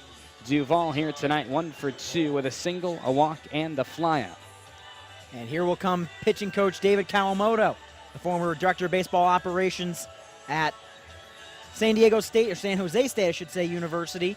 He is the pitching coach for this ball club, and he's worked a lot with Garvin Alston Jr., just wants to talk things over, and I think Kawamoto is making a couple motions to the plate umpire to say, look, he can't get a grip on the baseball, he can't land properly on the mound, and I think that's what Stu Peterson's going to try to say is, look how hard it's raining. I don't know if we need to be playing right now. The rain is certainly coming down a little bit harder, that is for sure. And you can see there, it has certainly made this field a lot more wet. And we'll see how the umpires want to play this one. And there you can see it on your screen in front of you. Newport pretty much engulfed right there in this storm that is rather large. And it's not going to get any better as that radar just popped up on your screen. If you're joining us on the video end, of course, thank everyone that's joining us on the audio-only end as well via Point Streak. There's a big cell in it. It's not going to let up anytime soon. It's going to continue to rain. So at some point, if you're the umpires, you do have the call. Once the game begins, no one in the front office, no manager has any say in this. If you're the umpires, you do have to make a determination at some point. Okay, are we going to try to play this thing to its conclusion, rain be damned, or have we reached a point where the mound is no longer tenable to throw on, the ball has become too slippery to throw? Have we reached a point where the game may need to be called? The game is official, would be considered official after the top of the after the 5th inning. So we'll see what the umpires decide to do. And you can dump all the turf you want on the mound, but with how hard it's raining, it's not going to help it very much. It is certainly coming down here at Cardines Field in Newport, Rhode Island. The rain has made its presence known here at the ballpark. They're doing some maintenance there on the mound for Garvin Alston Jr., and there you can see it. Obviously, the heavier precipitation in yellow right behind this front. And there you can see it. I mean, that is a rather large cell. And we'll see if Garvin Alston Jr. will be able to throw effectively here, given the conditions. Newport already with the leadoff man on first, off the leadoff walk to Nick Durr. That was on 4 pitches. Ty Duvall, the catcher from Vanderbilt, awaits on deck. He is 1 for 2 with a single, a walk, and a flyout. As Alston Jr. will take some warm-up pitches here to see if the mound is okay, and we'll see. Yeah, he's been wild with his pitches as that ball is tough to grip, and again, you can put the quick dry on the mound, but that doesn't help the baseball being very slippery and hard to throw for Garvin Alston Jr. And again, this is all up to the umpires of whether this game continues or not. I think they would like to play this game to its conclusion if at all possible. But as it stands right now, we're going to continue playing. As I think the home plate umpire is now talking to Newport's manager and saying, I think the Gulls might be trying to say, hey, the SteepleCats might be trying to stall this thing out. I think that's the argument that the Gulls are currently perpetrating. We'll see how it's going to work out here. Alston Jr. against Ty Duvall. It's a lefty-lefty matchup. Off of first base is Durr. Alston Jr. sets the black glove, letter high. First pitch, fastball, runs wide, gets away there from Ackerman to second base. There are what you have to think is going to be the pass ball. Yep, and that is exactly what's going to happen there for Nick Durr to get to second base in the scoring position. It is 1-0 on Ty Duvall. Mound continues to be a tough landing spot, plenty of rain falling, but the umpires making the determination that they're going to try to get the full 9 in, or as much as they can before the rain makes the field untenable. Here is the 1-0 pitch to Duvall. Curveball misses low and away. 2 balls and no strikes. So Newport here trying to make some noise offensively in the contest. It's a lefty-lefty matchup. Alston Jr. against Duvall. Arizona State against Vanderbilt. Off of second is Durr. He led off the inning with a 4-pitch walk. The 2-0. Fastball misses low and away. Now 3-0 there on Duvall. So Garvin Alston Jr. here thus far. 7 pitches thrown. All 7 have been for balls here in the frame. SteepleCats with no discernible action out in their bullpen. And the 3-0. Misses up and inside for ball 4. Puts runners on first and second. Duvall is aboard. And we will see what Liam O'Regan can do. And it looks like we're going to have a new pitcher here as David Kawamoto will come out and likely ask for the ball. from Garvin Alston Jr. as it continues to rain. And that's exactly what's going to happen. A new pitcher going to be coming on the mound here for the North Adams SteepleCats. We will get you his name and information when we come back. It's 6-2 North Adams here, bottom half of the 8th. No outs, runners on first and second. Newport trying to make some noise with the offense when we come back next on the NECBL Broadcast Network.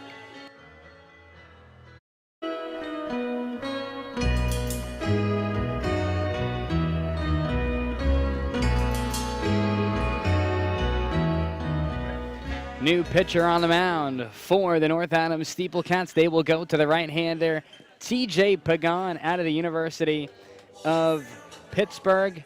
Big spot here for North Adams, Ryan, for sure.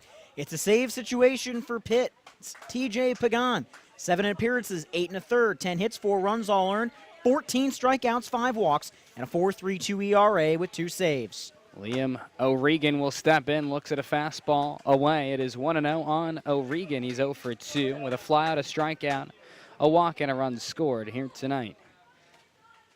Off of first is Duvall. Off of second is Durr. They both walked on 4 pitches. The 1-0 catches the outside corner for strike 1, now 1-1. 8-9 for Newport here in the bottom of the 8th inning as it continues to precipitate heavily here at Cardines. Pagan sets the tan glove, belt high, 1-1. Misses off the outside corner, 2 balls and a strike. And we mentioned it's not easy to throw a wet baseball. It's also not easy to hit it or field it. It's difficult to play baseball in the rain, but they are trying to play here at Cardines Field. Pagan works out of the stretch from the first base side of the rubber. 2-1 pitch. This is up and inside now, 3-1 on Liam O'Regan. So Newport doing a nice job here, taking pitches outside the strike zone, being smart at the plate. 3-1. The count to O'Regan. Chance to walk the bases loaded with nobody out and bring the tying run and Bruce Steele to the plate. Next pitch, this one plunks O'Regan, and it will load the bases. To second base goes Duvall. To third base goes Durr. O'Regan aboard here off the hit by pitch. And now are they gonna? They're gonna pull the teams off the field. Now they're gonna pull the teams off the field. And there you have it. As the rain starts to come down a little more here at the ballpark, they are going to remove the teams from the field here at the moment. We have entered a rain delay here on the NECBL Broadcast Network. We are in the bottom half of inning number 8. The bases are loaded. There are no outs. It is 6-2 North Adams. We will get you more information about the ending or the resumption of this game when we come back right here on the NECBL Broadcast Network. And we welcome you back here to Cardines Field in Newport, Rhode Island, as we have entered a rain delay here at the ballpark as the rain is starting to come down more here in the city by the sea. Darren Zaslow with you, joined alongside the voice of the North Adams SteepleCats and Ryan Murphy. And Newport Gulls field reporter Sam Salinger. Sam, we'll kind of flip things over to you. You know, what have you seen thus far in this ball game? Of course, Newport trailing 6-2, making some noise there in the bottom half of the 8th, loading the bases off of 2 walks and a hit by pitch, and then they pull the teams off the field. Well, we've been putting guys on the bases all night tonight, and unfortunately, we have left a few stranded, and I would really hate to watch this game end with us just loading the bases with no outs here in the bottom of the 8th. Down 4. I mean, it's looking like it's going to turn out to be a great late game. And unfortunately, we got a late call for a rain delay. Ryan, sometimes that's how baseball works. And, you know, it has been a very closely contested ball game here tonight. It's interesting because you kind of got that pitcher's duel feel early in the ball game. Then North Adams comes back with 4 runs to take a 6-2 lead after trailing 2-0 there in the 7th inning. It's been a great ball game, but the different dimensions of baseball, the pitching, the hitting, and the defense have all made their presence known here tonight. Yeah, this is a game that, you know, it's interesting. You would think that the game might have been suspended a little earlier, or you'd let it push across a little longer. but it's a game that the SteepleCats haven't had that big inning really a lot of games this year. It's been their downfall. But they got a 4-run frame to give them that 6-2 lead. Got a big inning from Tim Fallon to keep that lead going in the 7th. Braxton Wilkes did the same thing in the 6th. If this game is called, they would rule that Wilkes the winning pitcher tonight for the SteepleCats. But now the question just becomes, how does this game continue? And does it continue? Well, here in the rain delay, we'll simply tell you the facts, and everything that we find out up here, field level, we will relay on to you. But currently, as you can see on your screen in front of you, home plate is covered, the pitching mound is covered, as well as rain is starting to fall even harder here at the ballpark in Newport, Rhode Island at Cardines Field. We have not found out about when this game will either be continued or if this game has come to a close here tonight. When we get all that information, we will relay that on to you as well. But what we can tell you, it is a 6-2 North Adams lead here over the Newport Gulls in the bottom half of inning number 8, though the bases are loaded for Newport against North Adams reliever out of the University of Pittsburgh in T.J. Pagan. The Gulls have been trying to make some offensive noise. They have done that here in this frame, but of course both teams were pulled off the field as the Gulls loaded the bases. So that is what has gone on. When we get any further information about what we hear from field level, we will get that to you as soon as possible. Don't go anywhere. This is the NECBL Broadcast Network.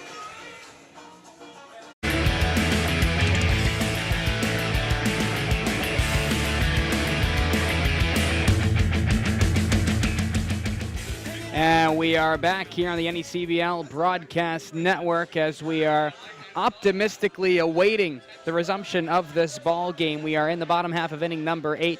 It is a 6-2 North Adams lead. There are no outs and the bases are loaded here for the Newport Gulls.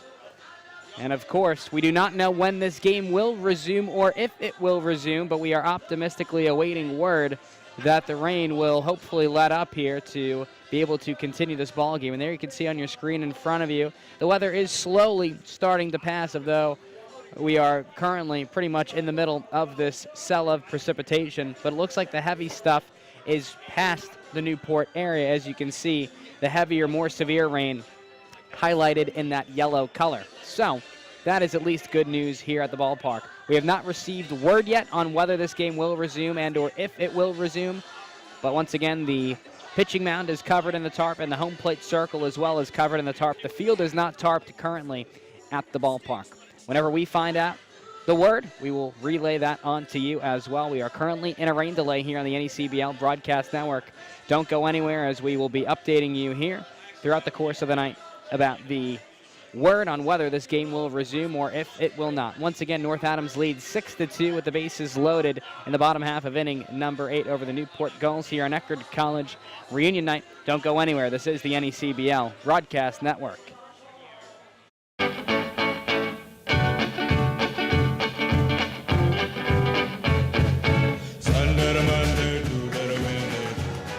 And the tarps are off here on the field at Cardines Field in Newport, Rhode Island. They are doing maintenance there on the mound.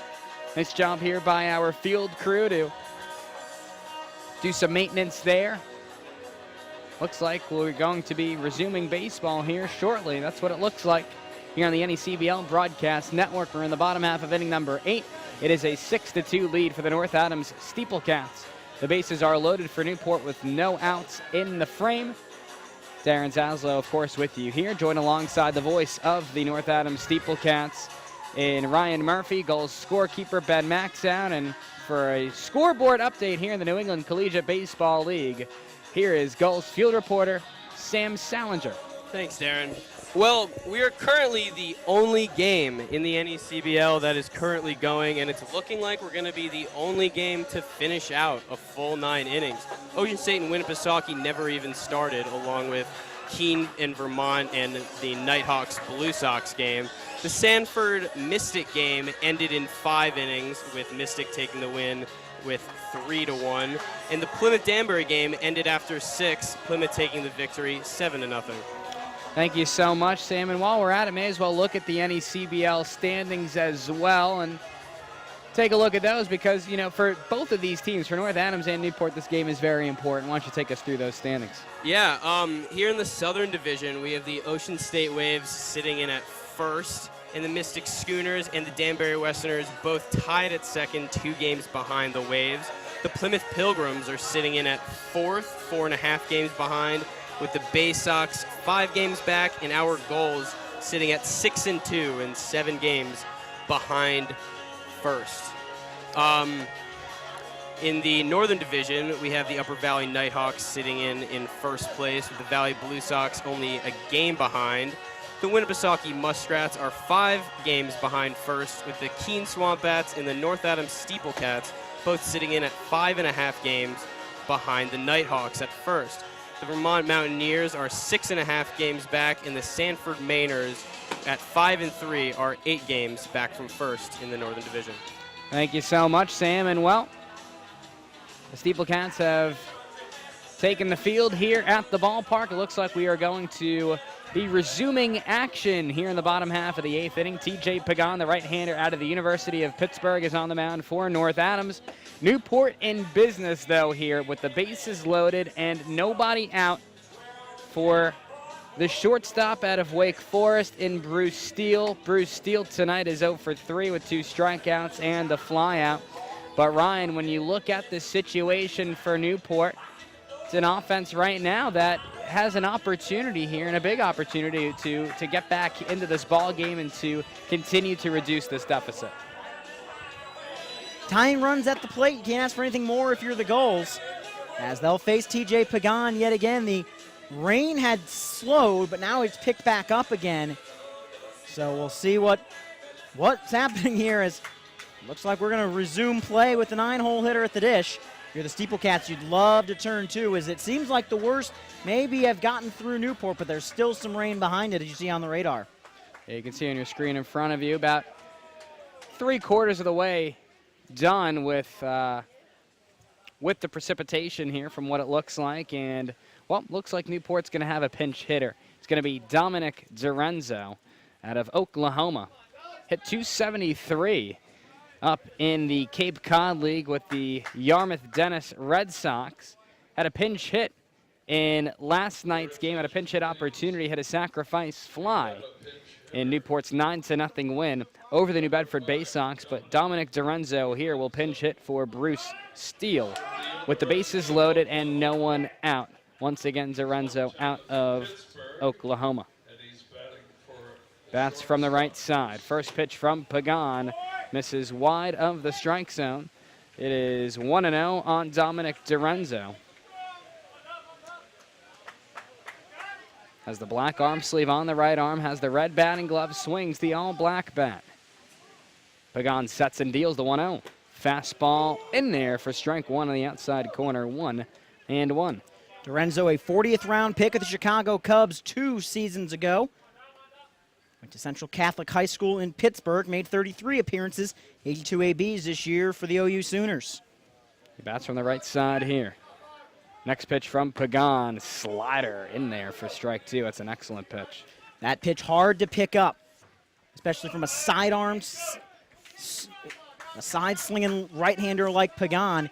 He can get that slider. It's a tough pitch to hit. Dorenzo steps back in from the right side. The righty-righty matchup continues. Slider misses inside, 2-2 on Dorenzo.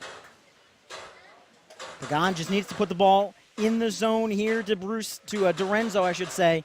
Do not want to walk a run in and bring the go-ahead run of the plate here in the 8th.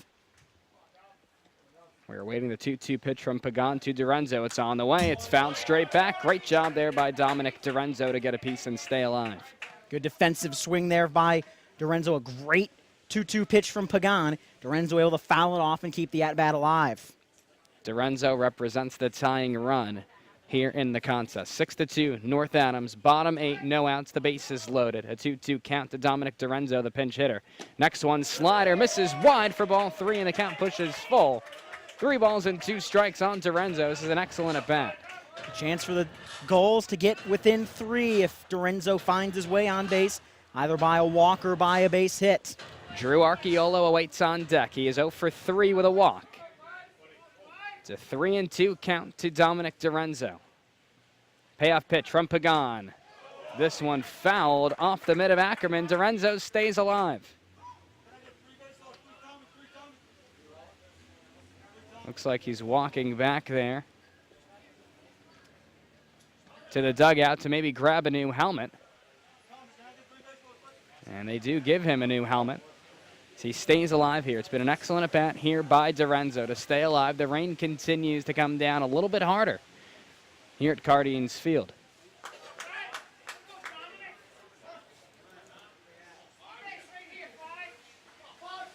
Pagan sets and deals the payoff pitch. Misses low for ball 4. Great at bat, Dominic Dorenzo. It's an RBI walk for the Oklahoma product. It's now 6-3 North Adams as Nick Durr will cross the plate. To second base goes O'Regan, and to third goes Duvall. Great at bat from Dorenzo. Great at bat from Dorenzo, you said it. Able to battle back from a 2-strike count and draw a walk on a pitch that just missed low. And now the tying run is a double away, and the Gulls are a home run away from taking the lead. We'll see what Archiolo can do. He's 0 for 3 with a walk. He has grounded out, flown out, and popped out. He will foul this one straight back. It is 0-1 on Drew Archiolo, the center fielder out of Fairfield. 6-3, North Adams leads. The bases are loaded. No one is out. We are in the bottom half of the 8th inning. Huge spot here for Newport. Pagan sets the belt. The 0-1. Slider misses inside. 1-1 on Drew Archiolo. Archiolo 0 for 3 today. Fly out and a pop out against the starter Pantuso. Walked against Braxton Wilkes and grounded out against Fallon. Cats would love another ground ball here. Newport has still yet to record a hit in the inning. Next pitch, this one lined foul, right side out of play. Well struck there by Drew Archiolo. It is now 1-2. Pagan has the freedom to throw what he wants here, 1-2, but you don't want to worry about throwing something away, because then all of a sudden a base hit can tie the ball game if something gets away from Ackerman. Off of first is Dorenzo. Off of second is O'Regan. Off of third is Duvall. The 1-2 to Archiolo. Chopped foul left side of the home plate circle. Archiolo stays alive. Another good defensive swing from Drew Archiolo. And it remains 1-2 on the Newport center fielder. Newport trails by 3. No outs. The bases loaded. Bottom half of the 8th inning. TJ Pagan. The side armor out of the University of Pittsburgh works from the first base side of the rubber, out of the stretch. The 1-2. Fastball misses off the outside corner, now 2-2. That outside corner just has not been a pitch called a strike by the home plate umpire tonight. And yet again, it's a 2-ball, 2-strike pitch. We'll see what Pagan wants to go to here. Time is called, and the home plate umpire and Vincent Krejci will do some maintenance there in the right-handed batter's box. Archiolo there, batting from the right side. Ackerman will try and brush off home plate. And here we go. Pagan against Archiolo, a righty-righty matchup. 2 balls and 2 strikes, the count to the Fairfield center fielder. Pagan sets and fires. Slider fouled straight back. Yet another defensive swing from Archiolo. Does an excellent job sending that pitch right back to the screen. And yet again, it's 2-2 as the rain is now almost sideways here at the ballpark. If you look up into the lights, it's not falling straight anymore. It's kind of floating into the ballpark. Newport weather here, 68 degrees. Of course, it's rainy. 9-mile-an-hour wind, so that may have something to do with it. Here we go. 2-2 count. Pagan against Archiolo. The pitch on the way. Line drive. Base hit right field. Duvall will score. To third base goes O'Regan. He will stop there. It's an RBI single for Drew Archiolo here in the bottom half of the 8th. Brings Newport back in it. It's now 6-4 North Adams. And the tying run now at second, the go-ahead run now on first base. As the pinch runner will come on for the Gulls in Carter Aldrete from Arizona State to represent the tying run, as Andrew Dashback will look for his 4th hit of the game. So, like you mentioned, Aldrete will run for Dorenzo there at second base. Running at second base, number 10, Carter Aldrete. So here is Andrew Dashbach. What a big spot this is. bottom half of the 8th. 6-4, North Adams, the bases loaded. Andrew Dashbach up at the plate. He is 3 for 4, looks at a pitch off the outside corner for ball 1. On first is Archiolo, on second is Aldretti, and on third is O'Regan. Newport trails by just 2. The Gulls already in this frame with 2 runs scored on just 1 hit, 3 walks, and a hit by pitch. Here is Andrew Dashbach. Steps back into the right side. The 1-0 from Pagan. Big swing and a miss. Strike 1 there on Andrew Dashbach. Looked like a 2-seam fastball there, Ryan. Pagan has gotten out of trouble a lot this year for the SteepleCats. In a big spot here where a strikeout would be huge. You'd take a double play ball as well. So we'll see what Pagan decides to go with. 1-1. Also a huge swing and a miss there from Dashbach. 1-2. It's a righty-righty matchup. University of Pittsburgh against Stanford. Pagan against Dashbach. Dashbach, the number 2 hitter in this Newport lineup. The 1-2. Swing and a miss on a slider outside the zone. Excellent pitch from Pagan, and there's 1 away. Here is Gabe Snyder out of Wright State, the first baseman here tonight. He has been excellent. 2 for 3, 2 doubles, a walk, and a pop out. He bats in the number 3 spot. Outstanding pitch from Pagan. Buried it low, got a swing over from Dashbach, and now a double play could get the SteepleCats out of it with the lead. First pitch to Snyder, misses downstairs and inside, 1-0. Certainly has been an exciting game thus far.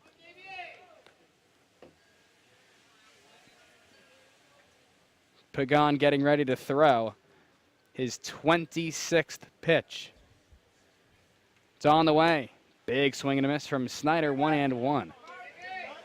Looks like the Newport hitters just trying to do a lot at the plate right now. A lot of big swings from both Dashbach and Snyder.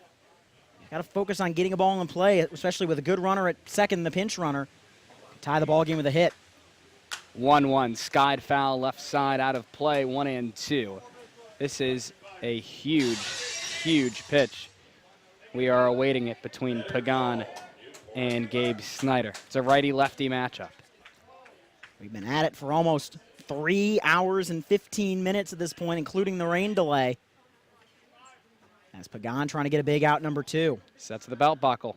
The 1-2 to Snyder. Fastball, strike 3 called inside corner. Down looking goes Gabe Snyder for out number 2. Massive strikeout from TJ Pagan. I don't think Snyder liked it much as it came inside, but it caught the inside corner. As now the final hope for Newport to take an 8th inning lead is Tyler Green.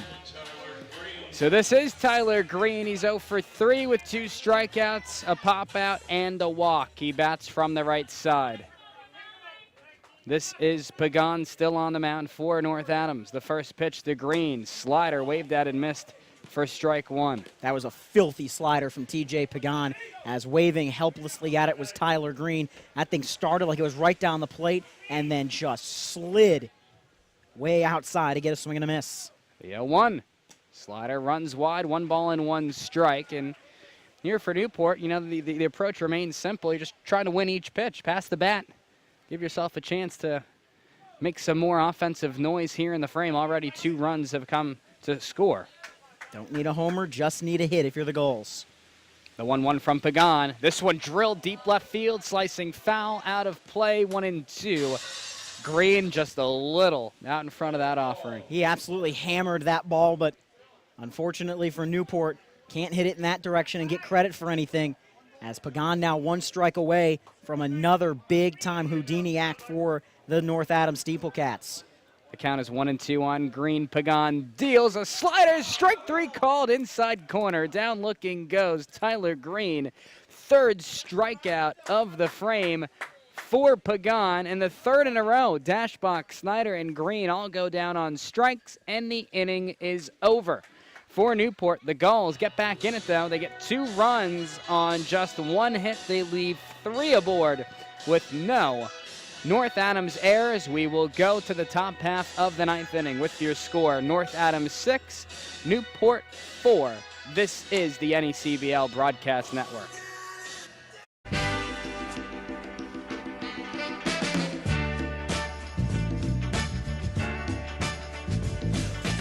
And we welcome you back here into Cardines Field in Newport, Rhode Island. It is a 6-4 lead for the North Adams SteepleCats. And for North Adams, hitters 9, 1, and 2. Ackerman, House, and Galino all due up to face the Newport new pitcher on the mound, and Zach Lutner, the right-hander out of Villanova, will be here on the rubber. First pitch to Ackerman is a fastball. That is a called strike there on the inside corner. It is 0-1 to Ackerman, who is 0-for-1 tonight with 2 walks, a run scored, and a flyout. Next pitch misses up and inside. Now 1-1. For Lutner this season, he has a 6.97 ERA. He has thrown 10.1 innings pitched, giving up 8 earned runs on 16 hits. Deals an elevated fastball that is swung on and missed there by Ackerman. 1-2. Opponents are hitting .333 against the Villanova right-hander. And as a pitch misses, Lutner has to be able to control his stuff here against North Adams. 16 hits and 10 in the third innings thus far this season. 7 strikeouts, 6 walks. 1-2 missed wide, 2-2. This one skied foul. Left side will do it again. Now playing shortstop for Newport is Carter Aladretti.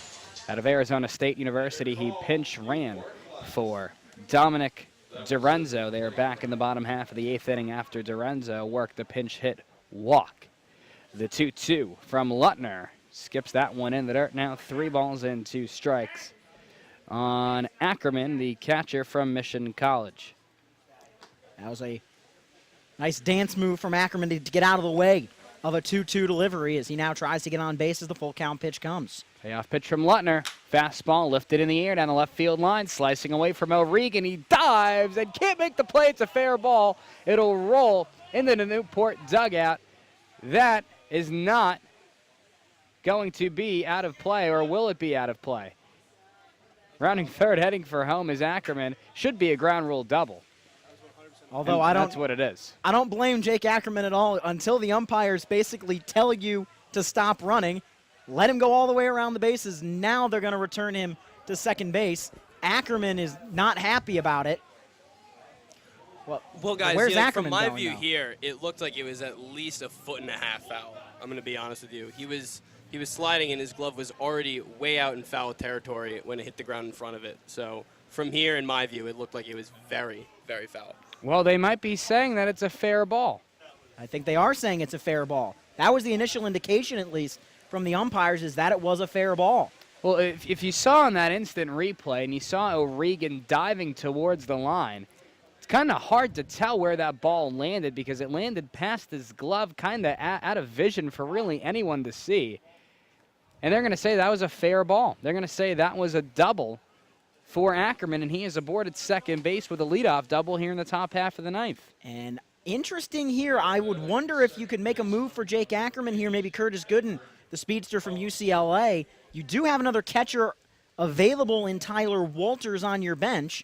So now Eddie House will walk over to manager Stu Peterson and talk over what they want to do here. Wouldn't be surprised at all to see House laying down a bunt, give Galino and Gillette a chance to make this a 3-run lead for the Cats. House here tonight, second baseman out of St. Mary's College. He is 1 for 4 with a single and a run scored. He has also grounded out, popped out, and he reached on an error, so he's 2 for 4 on base out of the leadoff spot here for North Adams. Of course, Lutner relieving Shea Smitty, the right-hander from Louisville. Through 1.2 scoreless innings, he struck out 3 and walked 1. Lutner will now work out of the stretch. House squares the bunt. Sees the fastball wide of the strike zone for ball 1. House reached on an error and stole a base. Reached on an error again in the 7th inning, driving in a run. He also scored as part of that 4-run 7th that is the difference in the ball game right now. Jonathan Heasley currently in line for the loss through 1.1 scoreless innings should this score hold. Gave up 3 earned runs on 3 hits, struck out 2, and walked 1. He faced 10 batters. The 1-0 to House. In there for strike 1, now 1-1. House, Galino, Gillette, likely all to get opportunities for North Adams. Try to re-extend this lead and give whoever comes out of the bullpen, whether it's Pagan or somebody else, a chance. The Gulls corner infielders Third baseman Green, first baseman Snyder playing the infield grass. This one bunted third base side, picked up by Green. He will throw out House, but it does the job. To third base goes Ackerman. There's one away. The SteepleCats have tripled their sacrifice bunt total on the season tonight. Through the first 17 games, 1. Tonight, 2, giving them a season total of 3, as Michael Galino with a chance to make this a 3-run lead for the SteepleCats. Newport's infield will play in against the Pace University left fielder. He is 1 for 4 with 3 strikeouts and a double. He bats from the right side. First pitch from Lutner. Fastball in there for strike 1. And if you're Michael Galino, you're looking to elevate. Try to get something into the outfield. Give Jake Ackerman a chance. Again, a bit surprised that you wouldn't see a pinch runner for Jake unless they really want him to stay catching. The 0-1. Fastball skipped in the dirt. Great block by Ty Duvall. Run-saving block by Duvall. If that gets through, Ackerman scores with ease. Instead, the count is 1-1 on Galino, and still on third base is Jake Ackerman.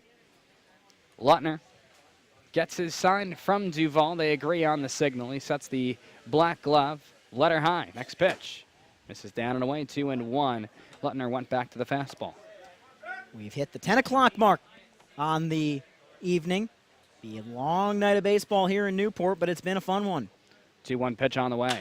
This one's skied in the air. Right center field coming into his left is Archiolo. He makes the play. Tagging from third home is Ackerman. Archiolo's throw is not in time. It pulled Duvall up the third base line. It's an RBI sacrifice fly for Michael Galino to give North Adams a 7-4 lead. Just like I said, what you're looking to do there is elevate. And Michael Galino elevated one. Archiolo put a good charge into it, but too far up the line for Duvall to make a play. And the SteepleCats get an all-important run back after the 2 they gave up. It's 7-4. Here's Joe Gillette, the third baseman from Menlo College. 1 for 3, a double and a run scored. Checks his swing. He went around there on an elevated fastball. It's 0-1. Gillette has also walked here tonight. He struck out in the first and the 6th innings. Lutner winds and deals. Curveball in the dirt, 1 ball and 1 strike. North Adams will be back in action tomorrow to take on the Plymouth Pilgrims at 6:30. 1-1 from Lutner. Fastball runs wide, 2 balls and 1 strike. Newport will be back at home here on Monday night to host the Mystic Schooners at 6:35 p.m. on Christmas in July night. Free admission will be given to the ball game for those who bring a new toy to the ballpark, courtesy of Newport Gulls baseball, as the next fastball there from Lutner misses off the outside black.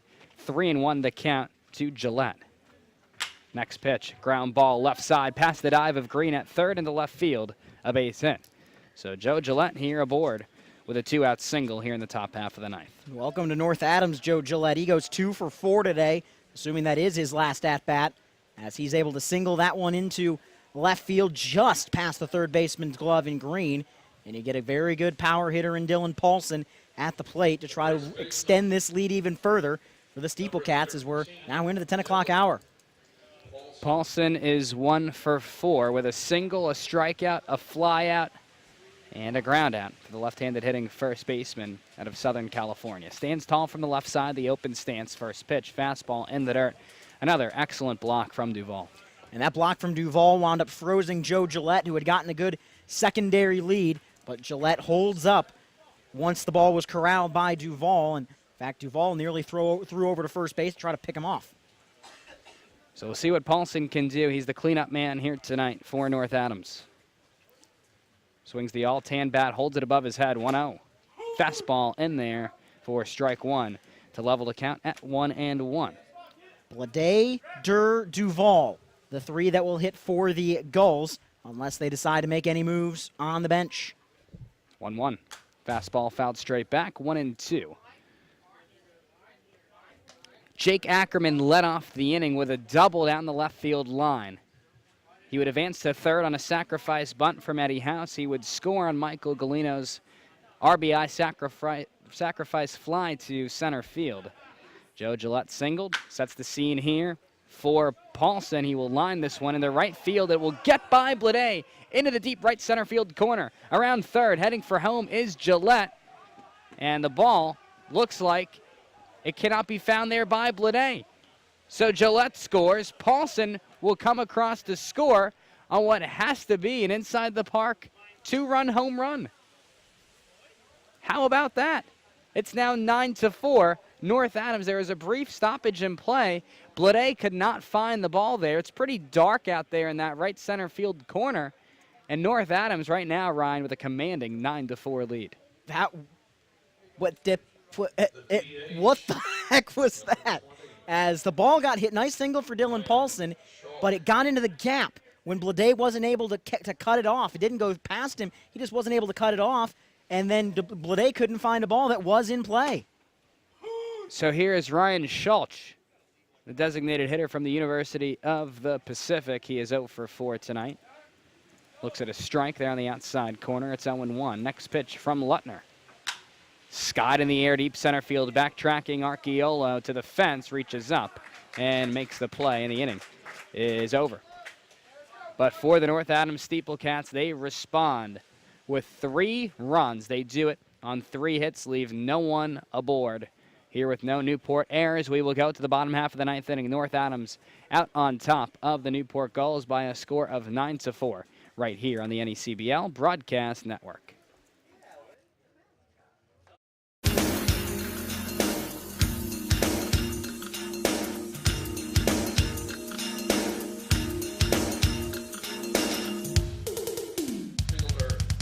I welcome you back into the broadcast here at Cardines Field in Newport, Rhode Island, as we go to the bottom half of inning number 9. It is a 9-4 lead for the North Adams SteepleCats here over the Newport Gulls. With the voice of the North Adams SteepleCats, Ryan Murphy, I am Darren Zaslow, JJ Blade, Nick Durr, Ty Duvall, all up here in the frame to face TJ Pagan, the side armor out of the University of Pittsburgh for North Adams, entering his second full frame of work. Gets a swing and a miss there from Blade. It's 0-1. Blade 0 for 4 here tonight. Looks at strike 2 on the inside corner.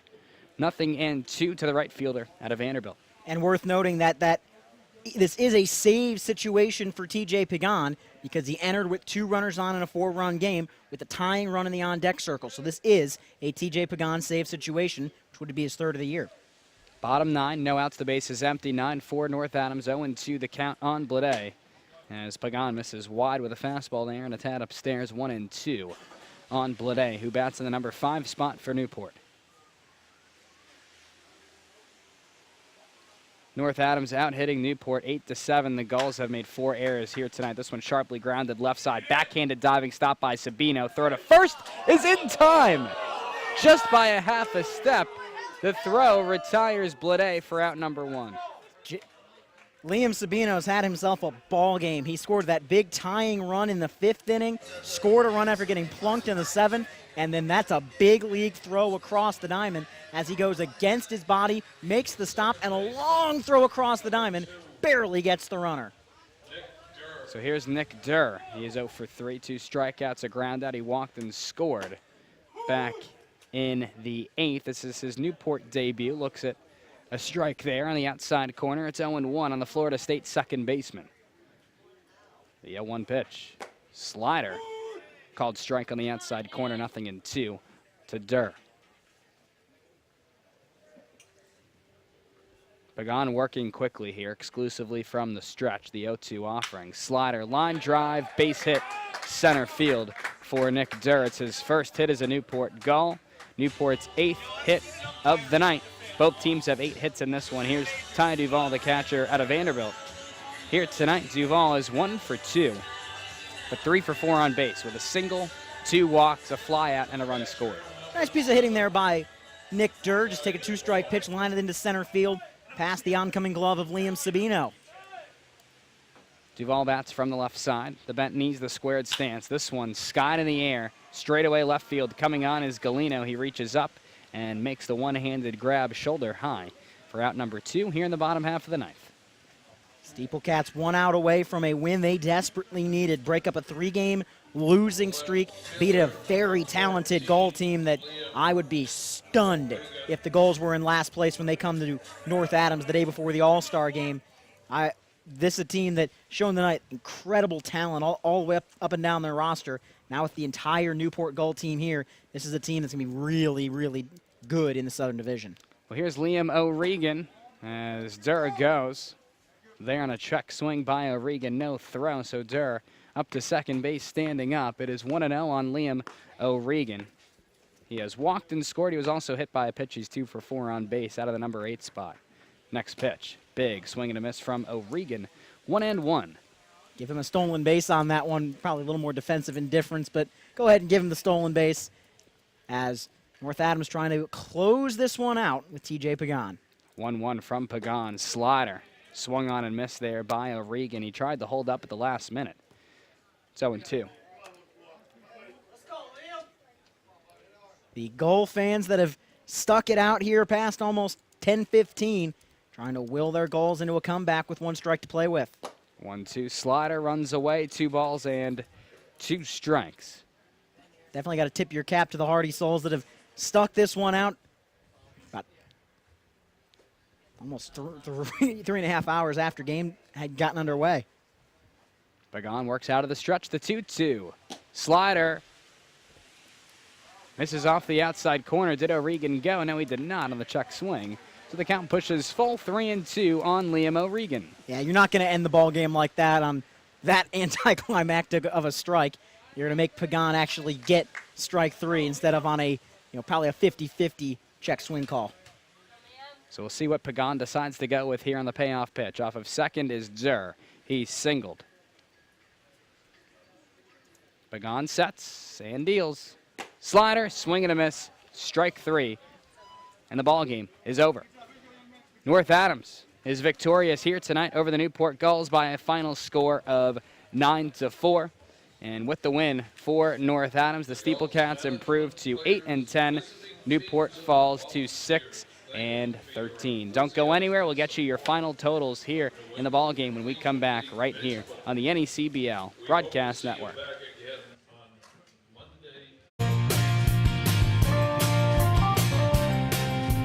We welcome you back here to Cardines Field in Newport, Rhode Island. North Adams victorious over the Newport Gulls by a final score of 9-4. We will get you tonight's final totals. For North Adams, the SteepleCats improved to 8-10 overall, and Newport falls to 6-13.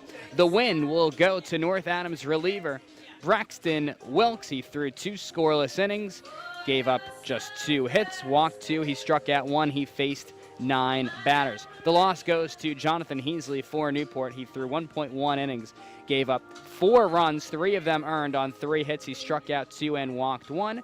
And credit the save to TJ Pagan, the right-handed sidearmer out of the University of Pittsburgh, through 1.2 innings here in, check that, he threw 2 innings here in this ball game and really did a nice job grabbing his 3rd save of the season with 4 strikeouts here tonight. He also did not give up any earned runs in the ball game. He walked 1 and faced 10 batters. Ryan Murphy, well, you look at this ball game, when you look at the box score, obviously you see both teams with 8 hits. Newport with 4 errors in this ball game. North Adams continuing to play the excellent defense like we've talked about. They play a clean slate. In my opinion, that was the difference. Yeah, and those errors came in critical spots. You had the error off the bat of Eddie House that allowed an extra run to come in to score. The error in the first inning. You had the throwing error down to third that allowed a run to come in to score. The SteepleCats took advantage of mistakes today, and that 4 errors doesn't even account for Dylan Paulson's 2-run inside the park home run. That was a collection of misplays, if not errors, by the Gulls. 1, letting a ball get into the gap, and 2, not being able to find a ball that was not in the trees, it was in play. That really hurt Newport today. But the SteepleCats, I think the other thing that really helped the SteepleCats today is they got out of trouble. Loaded the bases with nobody out back in the 7th inning, or in the 5th inning. Braxton Wilkes got him out of it. Had the bases loaded with nobody out in the 8th inning. TJ Pagan gets him out of it with the lead intact. Those 2 innings, I think, really swung it to North Adams' direction tonight, allowing them to pick up the victory. They got out of trouble. They played clean baseball. That's why they will have a nice 3.5-hour ride back to do the Berkshires tonight. Pacing Newport's offense was Andrew Dashbach. He went 3 for 5 with a run scored and an RBI. He is now hitting .380 on the season. Also, Gabe Snyder, he went 2 for 4 with an RBI and a walk. He improves his batting average to .323. For North Adams, pacing the SteepleCats offense was Joe Gillette. He went 2 for 4 with 2 runs scored. And also Dylan Paulson, he went 2 for 5 with a run scored and 2 RBI. Ryan, any final thoughts on this one? A enjoyable atmosphere tonight until the rain kind of chased everybody out of the ballpark. A very high-level baseball game played by North Adams that took advantage of mistakes. And this is a very much of a confidence-building win, especially for their pitchers. We didn't mention the pitchers talking earlier. Both starters, Alex Pantuso for North Adams and for the Newport Gulls in Enk, both of them pitched very well and kept their teams in the ballgame. And then you got that collection of bullpen arms, Wilkes, Fallon, Pagan especially, all guys that have had some struggles, all came up big tonight when the SteepleCats needed them to send them back home 8-10. Well, Ryan, it was a pleasure working with you. I can say the same. Safe trip back to North Adams. Once again, Newport falls to the North Adams SteepleCats by a final score of 9-4. Newport falls to 6-13. They will be back in action tomorrow night when they travel up to Winnipesaukee to take on the Muskrats at 6:05 p.m. And for North Adams, they will take on the Upper Valley. They will take on the Plymouth Pilgrims tomorrow at 6:30 p.m. A much-needed victory after falling to Upper Valley last night by a score of 11-0. For my broadcast partner, the voice of the North Adams SteepleCats, Ryan Murphy, I am Darren Zaslow. We will turn the post-game show over to Newport Gulls field reporter Sam Salinger and Gulls scorekeeper Ben Maxoud. Thanks, Darren. Unfortunately, tonight, Newport could not pull off the big win coming out of our long rain delay. We had the bases loaded with no outs going into the rain delay, and coming out, we scored none, leaving all runners on base. We were not out hit today. We had 8 hits to the SteepleCats, 8 hits as well. And unfortunately, we just weren't able to put up all the runs that we wanted. We left the bases loaded twice in the game, and that really would have been the difference in this game if we were able to score those runners. Our next home game here at Cardines Field is against the Mystic Schooners on Monday for our Christmas in July special game. Everyone should come out. It is going to be a great time. Newport falls to 6-13 in their 9-4 loss today. And Newport really seems to show that they can hit. We just need to bring those runners across the plate. Ben, what do you think?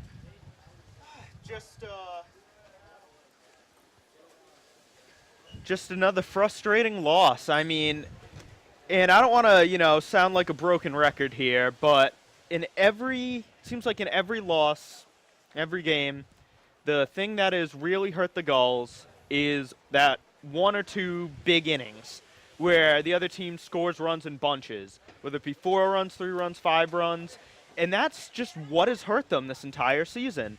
And obviously tonight, not ideal conditions, as I'm sure we're all aware. It was certainly not a mistake-free game. There were errors made, 4 by the Gulls, in fact. But again, it's not to say that they really tried in this game. In the 8th inning, they had the bases loaded with, I believe, 1 out. But North Adams, very good team, and was able to work out of the jam. So, again, just another tough loss. They had the lead, but they ended up surrendering it, which has, again, become a theme for the season.